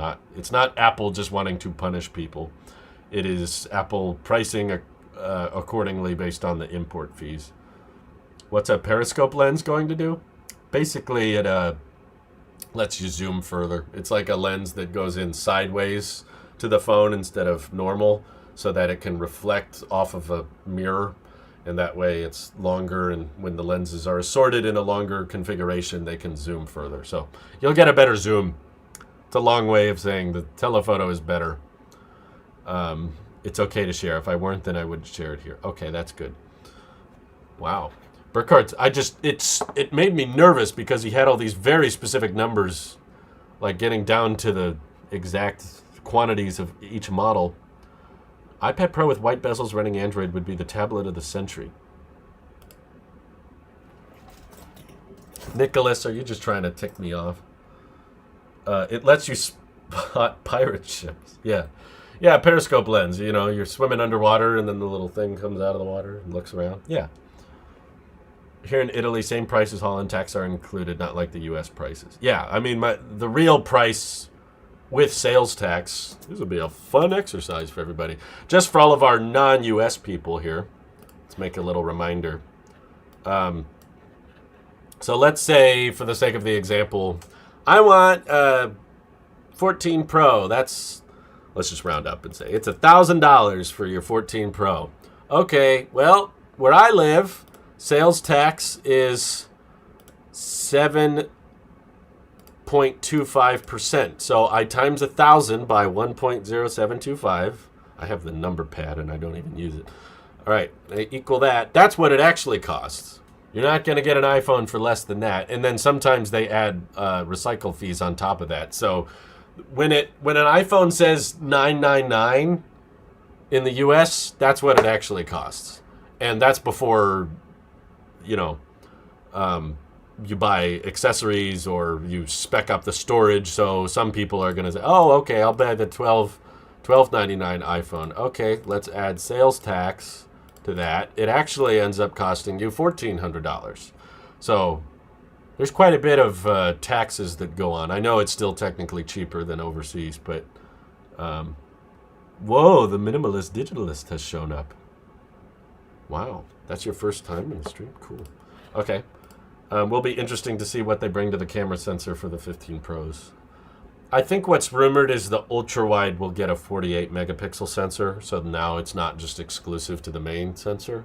I don't know if that will improve the sharpness, which has always been a complaint of mine. I don't ever feel like using the ultra-wide lens because it always looks so much softer and noisier.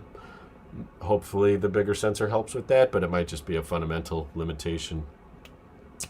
Sorry, I don't have Netflix. I'm not going to watch anything on there. Don't forget the activation fee. Don't include the charger that Apple doesn't include. Oh, yes, I have to get that because I have no chargers at home. So most people are going to buy the, obviously, 1 terabyte iPhone. And then they're going to live in a state where they have 8.5% sales tax. There's actually states with 9% sales tax. Wow, it's actually $1,800. So now a $2,000 iPhone doesn't honestly sound that crazy, does it? Is it a TI or a Casio? Oh, it's a Casio. Thanks for asking. Hope the iPhone 15 brings back the headphones. You are funny. See, this is why I like the sarcasm. That's like 96 megapixel. I know. More megapixels means better quality photo, right? There I go again with the sarcasm. Don't believe me. Can I just preface from the beginning? Maybe I should put that in the bio of my Twitter account. Everything I've ever said is a joke. Right? Wow. Thank you, Minimalist Digitalist, for joining Tailosive Tech Plus. That's very kind of you. You get 6% sales tax in Pennsylvania. Well, good for you. Portland has no sales tax. Yeah, but you got rain all the time. And I think you guys are on fire right now, aren't you? Surprisingly, not too many fires where I am. which is nice. A periscope lens would allow Apple to show you fake shots of the moon. It would even allow you to see Neil Armstrong in the flesh. I don't think he's still there, Nicola. But see, there's the sarcasm again. Courage. I think the sales tax for California is 7.25. And it changes actually based on the county. There's different counties of California. Yeah. The statewide tax rate is 7.25. But where was I recently that had pretty high? I think it was Washington sales tax. Oh, that's not too bad. Maybe it was in the county I was in. It was higher. What's Idaho? 6. Nice. Which state? What is Texas? 6.25. Okay. Let's do Ohio because that doesn't exist. 5.7. Oh my God. Would you rather go to heaven or Ohio? That's the question. Everything I say is wrong. Yeah, that's a good way to put it. What is it in LA County? Okay, sales. I like how these live streams just fall into finance tips. LA County sales tax. Ooh! Oh my God! 9.5%. What's the high? Let me just cut to the chase here. Highest sales tax in U.S. Has the highest base. Basically, that makes sense. California's the worst. Indiana, 7%. Mississippi, 7%. I like how it's 7% and then they put more on top of that. And you wonder why everyone's leaving. North Carolina. You can't convince me Ohio is real. I've already been to Ohio. What do I have to lose? Everything. Hey, Wes, thank you for joining Tailosive Tech Plus. That's very kind of you. Thank you. The real way to save money is to live in a state with no state income tax. Yeah. But, I don't know. They get you in other ways. I had friends and family that moved out of California so they didn't have to pay state income tax. But then they pay more for other things. Like California, yes, has pretty high state income tax, but one of the lowest in the country's property tax.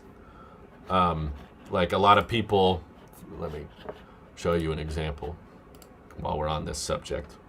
A lot of people go to Texas. That's one of the most common places people move away from California to go to, because people say Austin is like the same thing.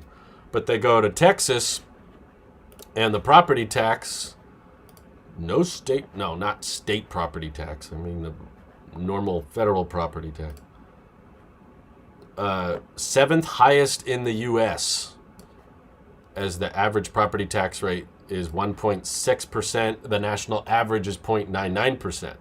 And then if you go California property tax, it's 0.71%, which is lower than the average.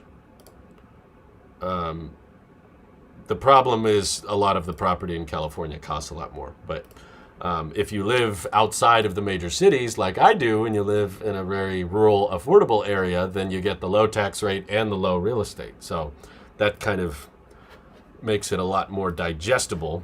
And then on top of that, state income tax sucks, but it is based on your income, whereas property tax is not based on income. So what you can have happen, which I will preface from experience from people who I know who have done this, is you can move to a place where the property tax rate gets reassessed and can go up, and even though you bought a house and you own it outright, you can get priced out of it simply because if the property values go way up in that area, now you can't afford the property taxes on it,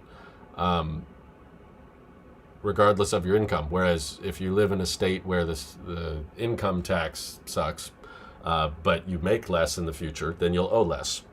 So it's weird how it works. There's all kinds of pros and cons. Randy did a good breakdown on a stream once. Yeah, he did. We should go find that. California also doesn't raise your property tax as the property value increases. I think it does, Lane Gandy. It's just capped at a certain percentage. There's a cap on how much they can increase it per year, which is pretty low. Whereas in Texas, it can go up a ton if that region goes up a lot. So if you're like me and you're comfortable with the idea of your monthly expenses getting down really low, and that means in the future, if you retire or whatever, you can just live off of your investments or whatever, your retirement accounts, whatever you plan to do. So if I stay where I am and we continue to own this house, like, the taxes that I owe will go down because I won't be making as much. So the income tax doesn't actually hurt as bad as the property tax would in another state, where as you get older and as the years go by, that property tax rate is going to go way up. Whereas, someone is kind of cool. Someone like my grandma, she's lived in the same house since 1955. So her property taxes are like nothing. It's like dirt cheap for her to live there. Whereas if she had that same house but in another state, the tax rate would be like, whoa, crap. You probably have to even move out of certain regions simply because the property tax prices you out, because that's not dependent on income. Folks don't factor in local property taxes can be horrible in Texas and Florida. I've heard Florida's not as bad. Florida's got its own set of problems too, but everywhere. I'm not trying to say California is a good place to live either. I'm saying wherever you live, if you live somewhere long enough, you will find all the problems with it. California, trust me, I know all kinds of problems with California. There's all kinds of issues everywhere. And the longer you live somewhere, the more issues you will find in that place. So I tend to think what happens a lot of the time is people live in one place for a long time, and they get tired of it and they get sick of it. So they move to a place they don't know all of the problems with and say, okay, now we don't have those old problems, but they discover new problems. Let's see. The tax rates are very generous in the U.S. The 14 Pro costs about $1,500 in India. There's an 18% sales tax and 22.5% import duty tax. Yikes. That sucks.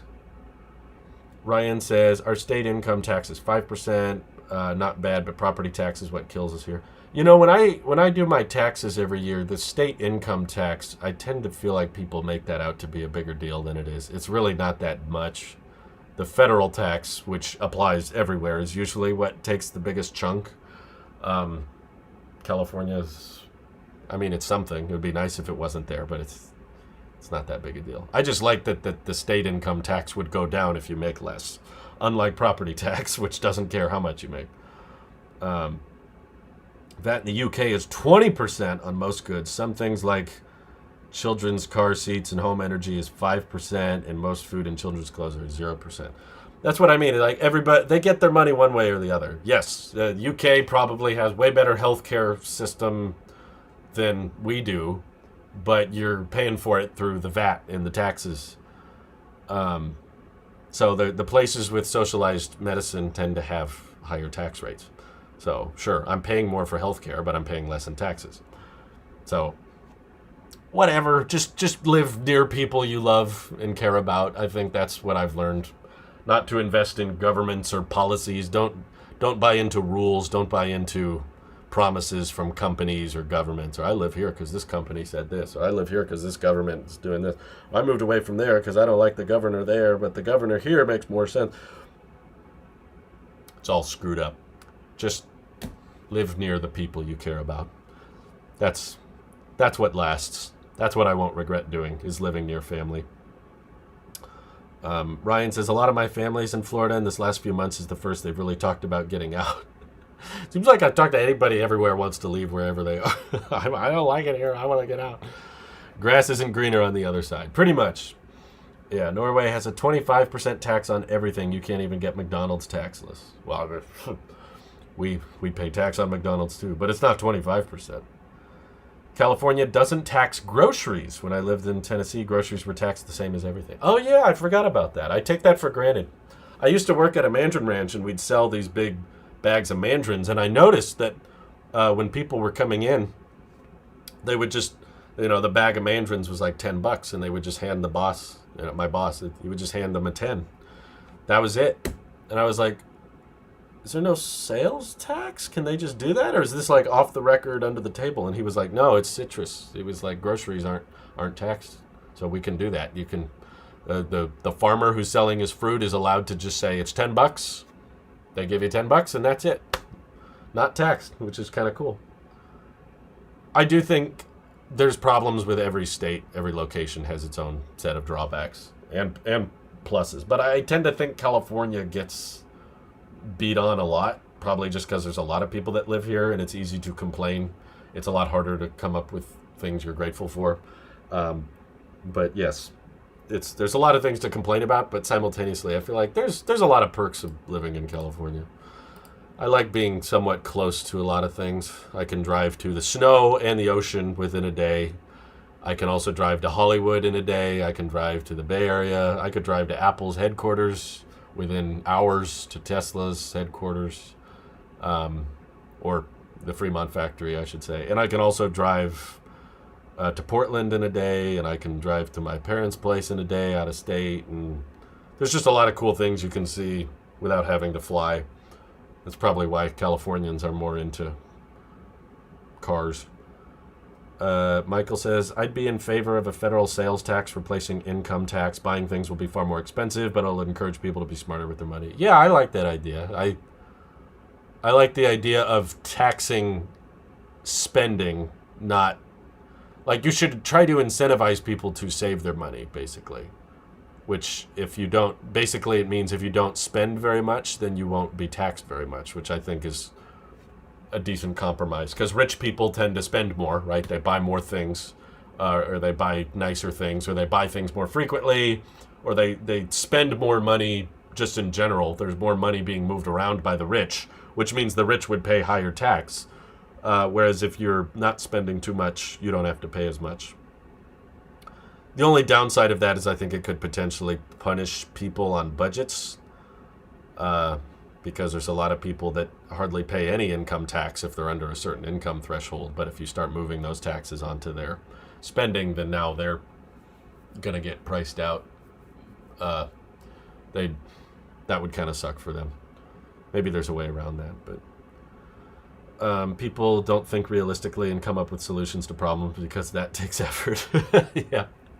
I just think generally there's a lot of cool places in California that are outside the major cities. I think that's a general issue a lot of people have, is just they always insist that wherever you move to a state, you have to live in the biggest, most populated city, which big cities tend to have all kinds of problems. They tend to be more crime riddled. They tend to be more expensive. Whenever you try to get people all start trying to live on top of each other, that raises rent, and then that raises the cost of labor, and then that raises the cost of goods, which makes it harder to find jobs. And there's all kinds of I think there's a lot of advantages to living to less populated areas. Tend to be cheaper. Sales tax inherently hurts lower income people. Yeah, that's true. There's pros and cons to the idea, but you get to live in the past in California since they are 3 hours behind. Yeah, that's true. We get to stay up later. It's Apple time, so we get up where the event starts for us at 10 a.m., whereas everyone on the East Coast, it starts at 1. And the downside, if you're on the East Coast for Tesla news, someone who follows Tesla as much as I do, Tesla loves to drop all this stuff in the middle of the night. They love to drop stuff at like 6 p.m., 7 p.m. If I was on the East Coast, they would be dropping that when I'm in bed. They'd be dropping all their biggest news at like 10 o'clock at night. I'm not going to want to make a video after that. Same with Illinois. I live in southern Illinois, and there's some cool places down here. Illinois has places with hills and forests that aren't flat farmland like Carbondale. There's life outside Chicago in my state. Yeah. There's a lot of, there's downsides to living in rural areas too. I don't deny that. You usually got to drive further for, Apple stores or Tesla delivery centers, whatever you want to look at. There's less concerts, there's less things going on. I get that, but you save a lot of money, and you can use that money on traveling more, I guess, if you don't like the night crowd or the happenings in that area. The vineyards in NorCal for the win. Oh, yeah. I've never been there, but University of Illinois, too, is in the middle of the state. Same with Springfield and the Lincoln Historic Sites and Library. There's all kinds of cool history and stuff like that in all states. It's just people are very focused on the major cities, I feel like. New Jersey does not tax clothing. That's good. Cutting back spending would cause the economy to stall, which is what's happening now. Yeah, but also the economy can stall if nobody saves their money, too. If people can't pay their bills, that creates problems. So you can't, it's a balancing act. You can't just have everybody focused on spending all the time, but also everybody not spending. But I tend to think most Americans are spending more than they have. So I think if we're trying to balance this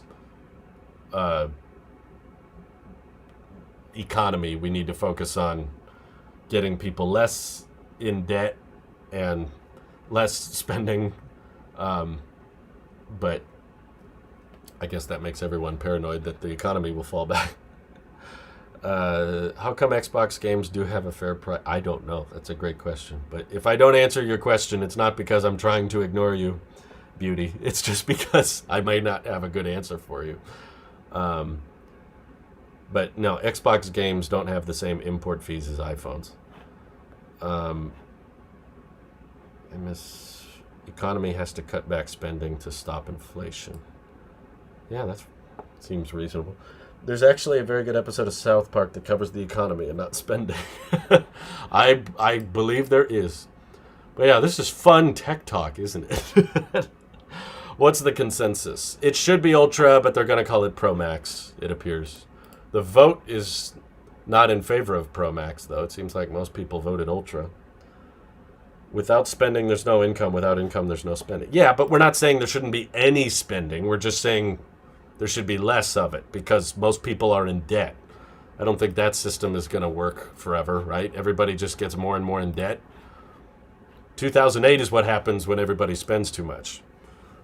They foreclose on their mortgages, then that creates problems. Many Americans go underwater due to wrong spending plan. Yeah, it's not... I don't think our problem is we're not spending enough. Let's put it that way.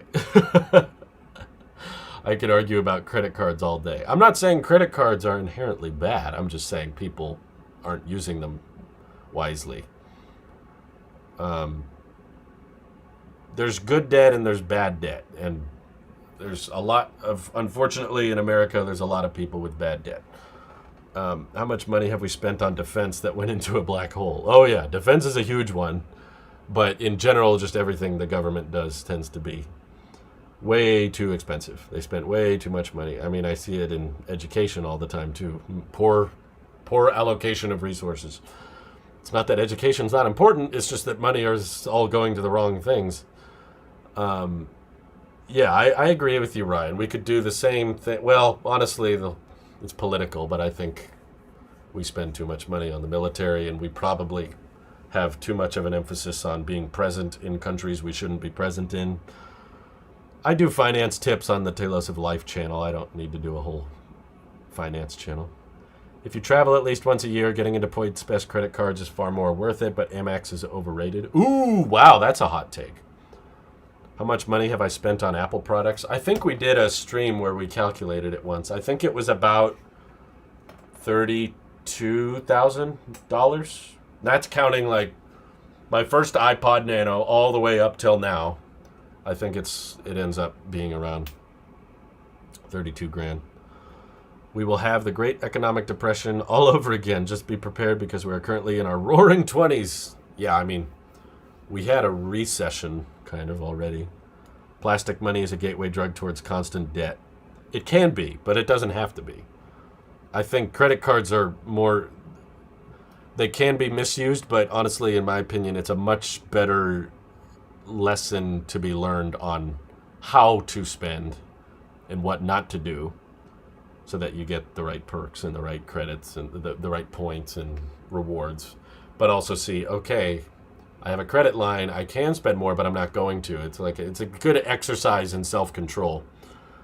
Have I ever done a Q&A on the The what? The Tracy channel? I don't know what you mean.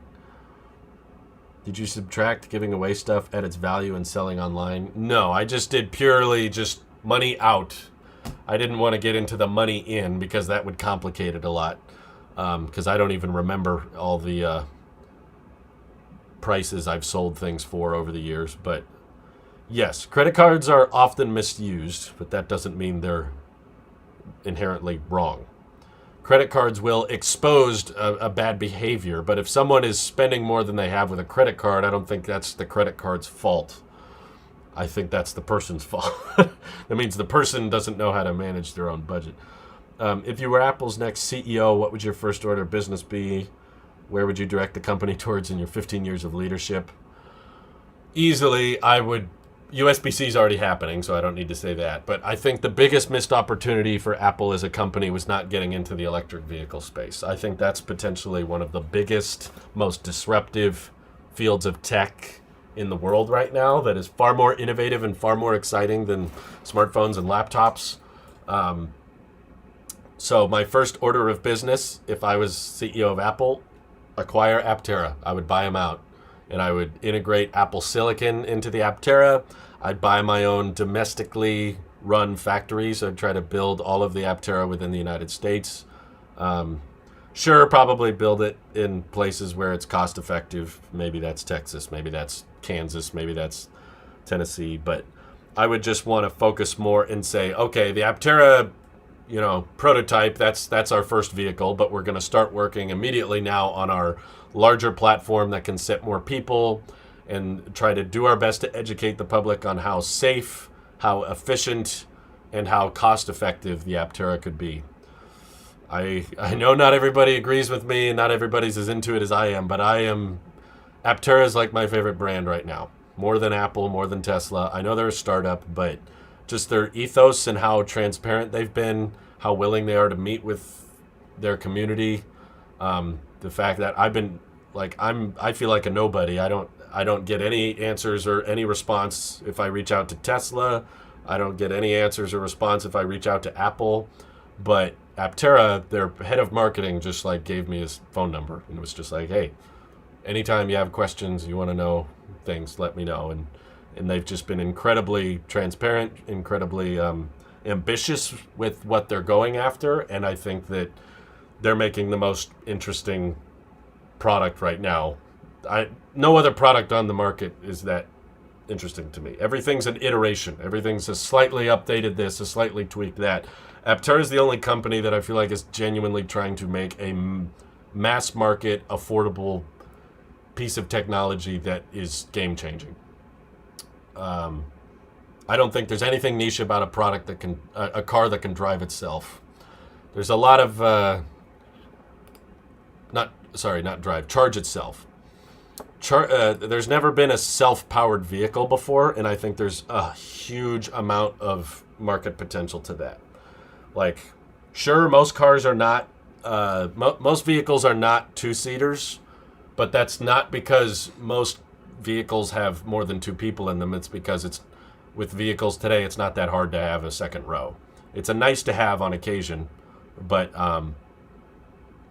the average vehicle has 1.9 people in it at a time, which means the vast majority of vehicles we have on the road are one person, maybe two, and that's the vast majority of driving. Yes, occasionally people have more than two, but it's not most. And we've just kind of convinced ourselves as a culture that we need to be always driving vehicles with 5 seats or more in them, and anything that doesn't have 5 seats isn't enough, regardless of the fact that most people driving around don't have that many people. You can do water since water is jet fuel. That's not how that works.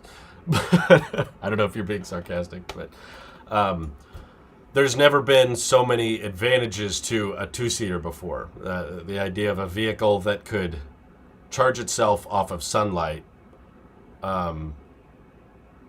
There's two-seaters. They're just not that popular. But the two-seaters still cost about the same to drive as the 5-seaters, which is why there's not that much of a point in manufacturing two-seaters anymore. But it's not because of seats. It's just because there's not there's not been a huge advantage to going with a 2-seater instead of a 5-seater until the Aptera.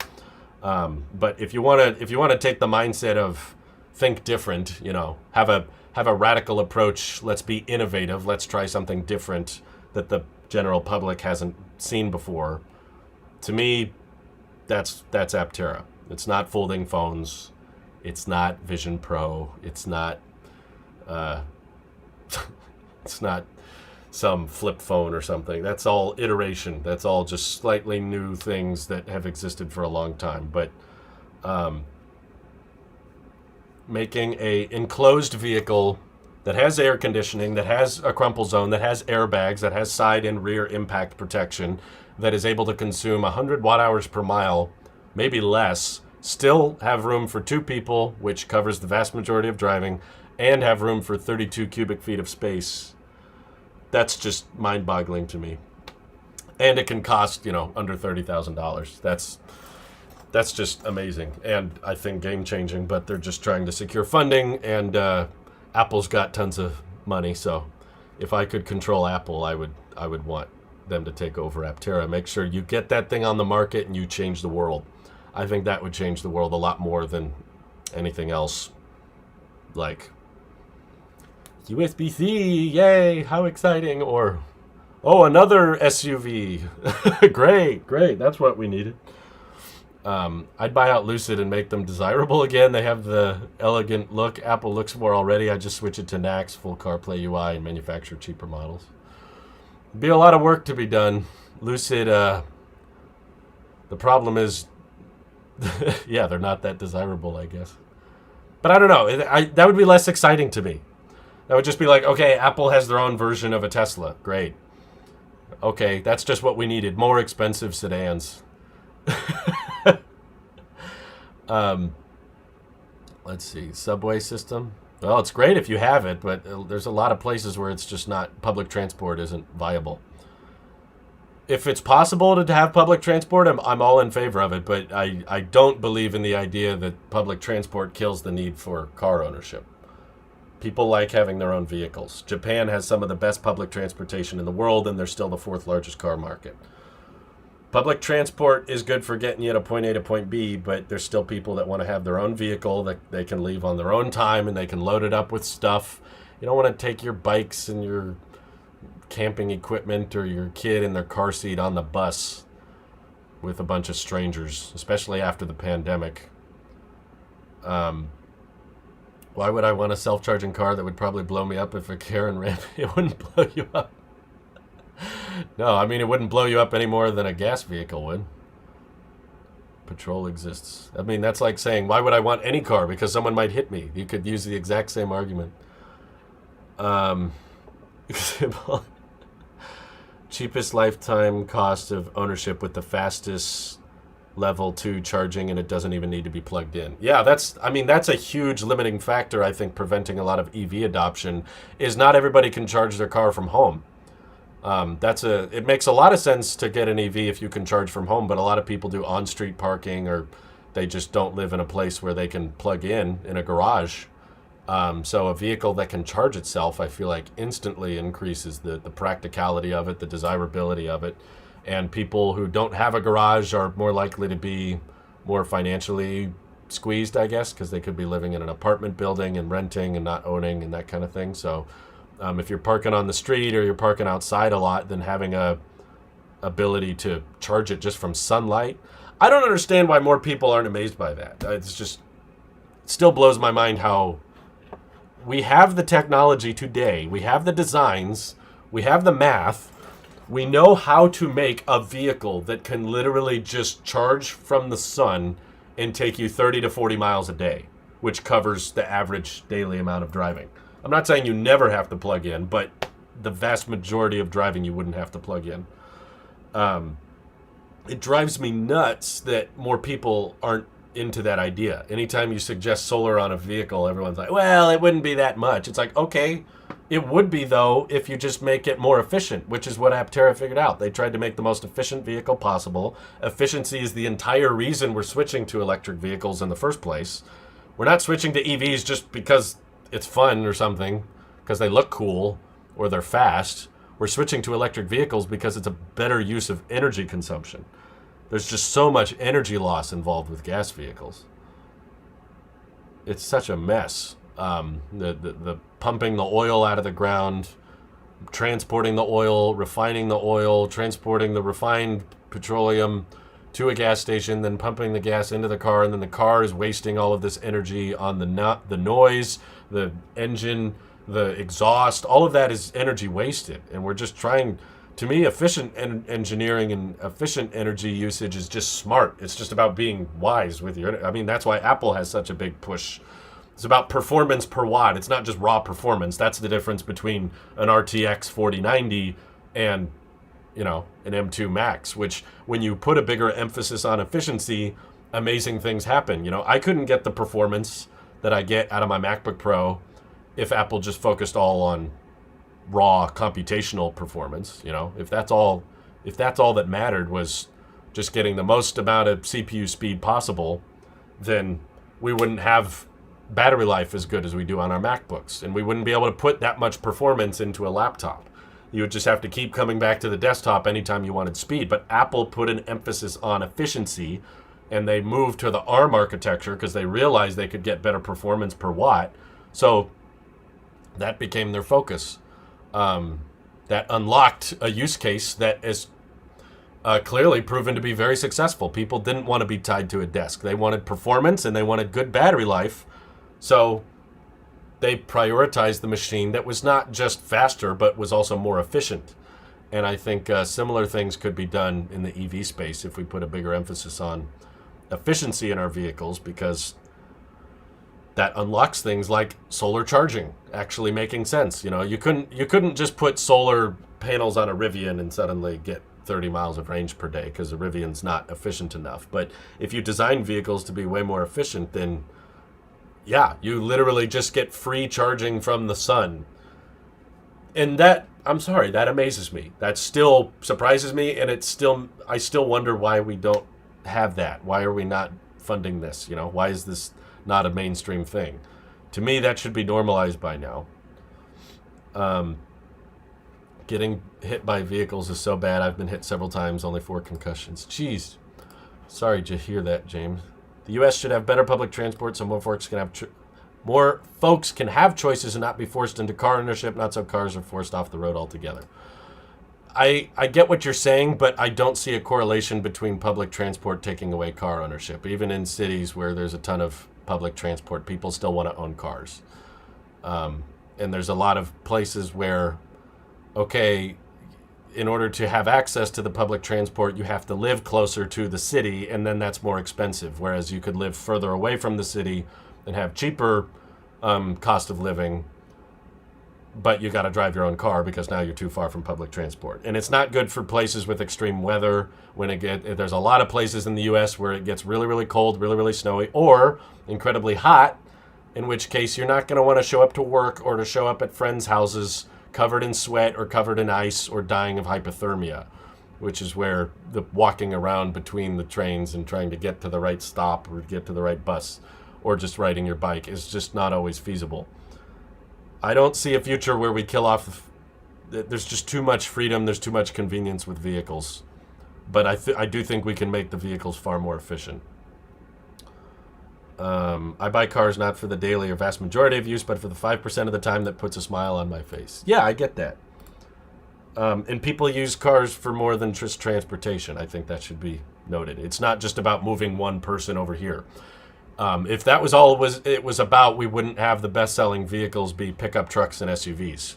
There's a reason the best-selling vehicles are the ones with more storage space, bigger beds. Yeah, I don't think cars are going to die. The government is far more controlling with cars. I mean, they don't get to control when you drive it as much. Okay, Burkhart says, MX Blue Cash every day is a pretty great card. 3% back on online retail. 3% back on gas and 3% on grocery, 1% everywhere else, which they included EV charging, maybe one day, but it gives you 3% on the biggest spend categories aside from restaurants. That's pretty good. Is that a free card? I don't know if you said that, but let's see. The Minimalist Digitalist says, thoughts on MQBHD's iMessage on Android post. I feel like it's the most criticism I've ever seen him cause. He didn't endorse the second option, but he did give it more attention. I saw Randy respond to it. Yeah, I mean, I'm not saying no one should be able to use that beep service, whatever it's called. I'd heard of it before. Marquez was not the first person to tell me about it.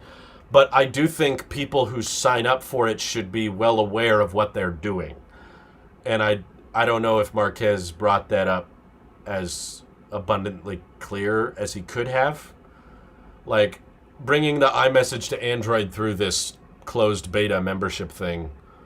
For the record, I love Marquez. I respect him. I'm not saying I'm not trying to cancel Marquez. I just think that before people sign up for that, they should be aware that there is not some feature or there's not some API that Apple has designed that is just designed for, okay, just let this third-party client have access to iMessage.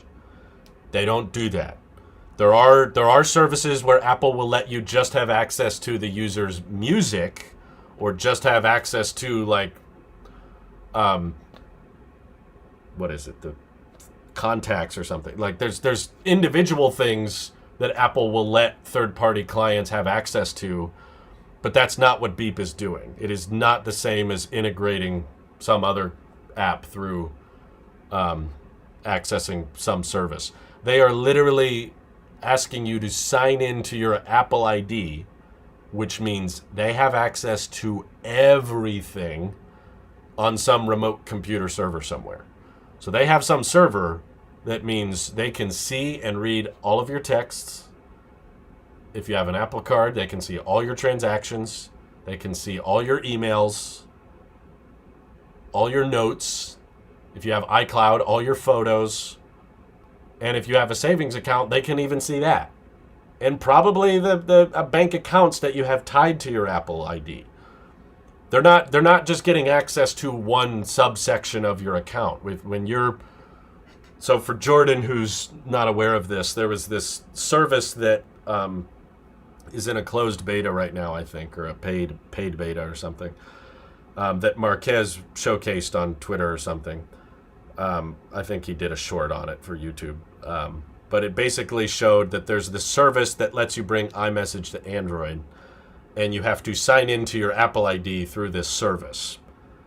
And I don't think it's a scam. I don't think the people who designed it are ill-intended. They probably just really wanted a way to bring iMessage to Android and just combine all your messaging apps. They were trying to make a service, but I think it's in beta for a reason. And there's a very real chance that Apple could go after this because it's kind of sketchy, in my opinion. You are signing in and giving over your entire Apple ID, which for a lot of people is like their entire life.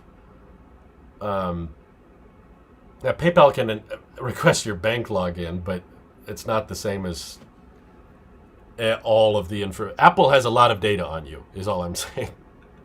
And PayPal is a finance company. This is a texting company that you're giving the keys to basically your house, car, and social security number.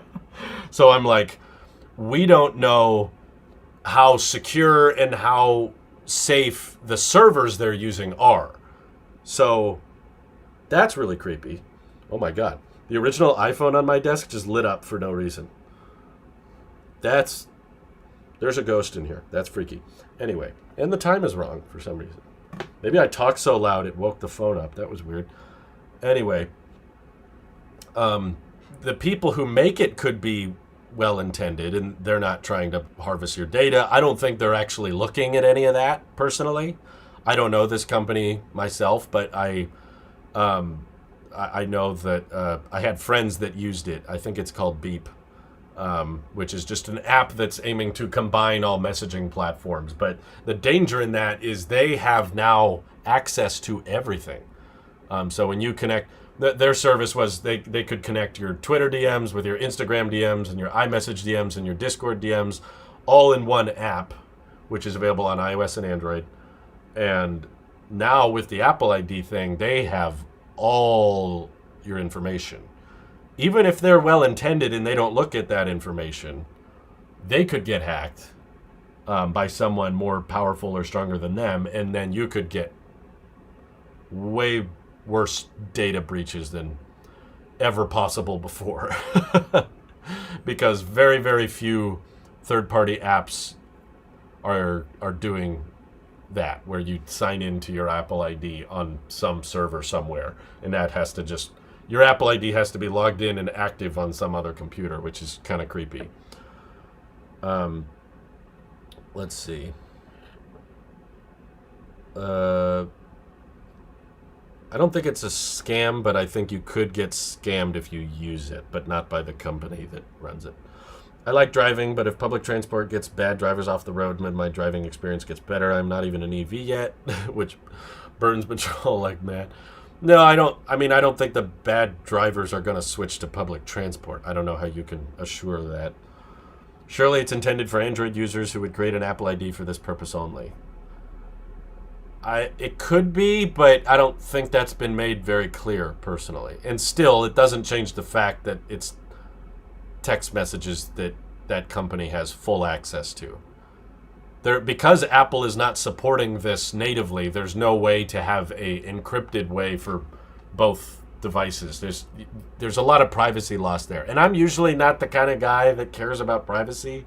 I use apps that I know are mining my data and looking at all my pictures, and I just accept that. Like, I'm not really a privacy-focused guy. I just think if you are going to sign up for a service like that, you should be aware of what it's doing. There should be a few more disclaimers involved with that. But anyway, we've been chatting for a while now, and it's getting hot in here, so I think I'll wrap it up. But I've got some more videos in the works, and I hope you'll like them. I hope they capture your interest for some reason. And I'll be very active if you want to talk or ask any other questions over on X. I'll be over there. And I thank you all for tuning in. Appreciate you for watching, and I hope you have an excellent rest of your day. Thanks all. Bye-bye.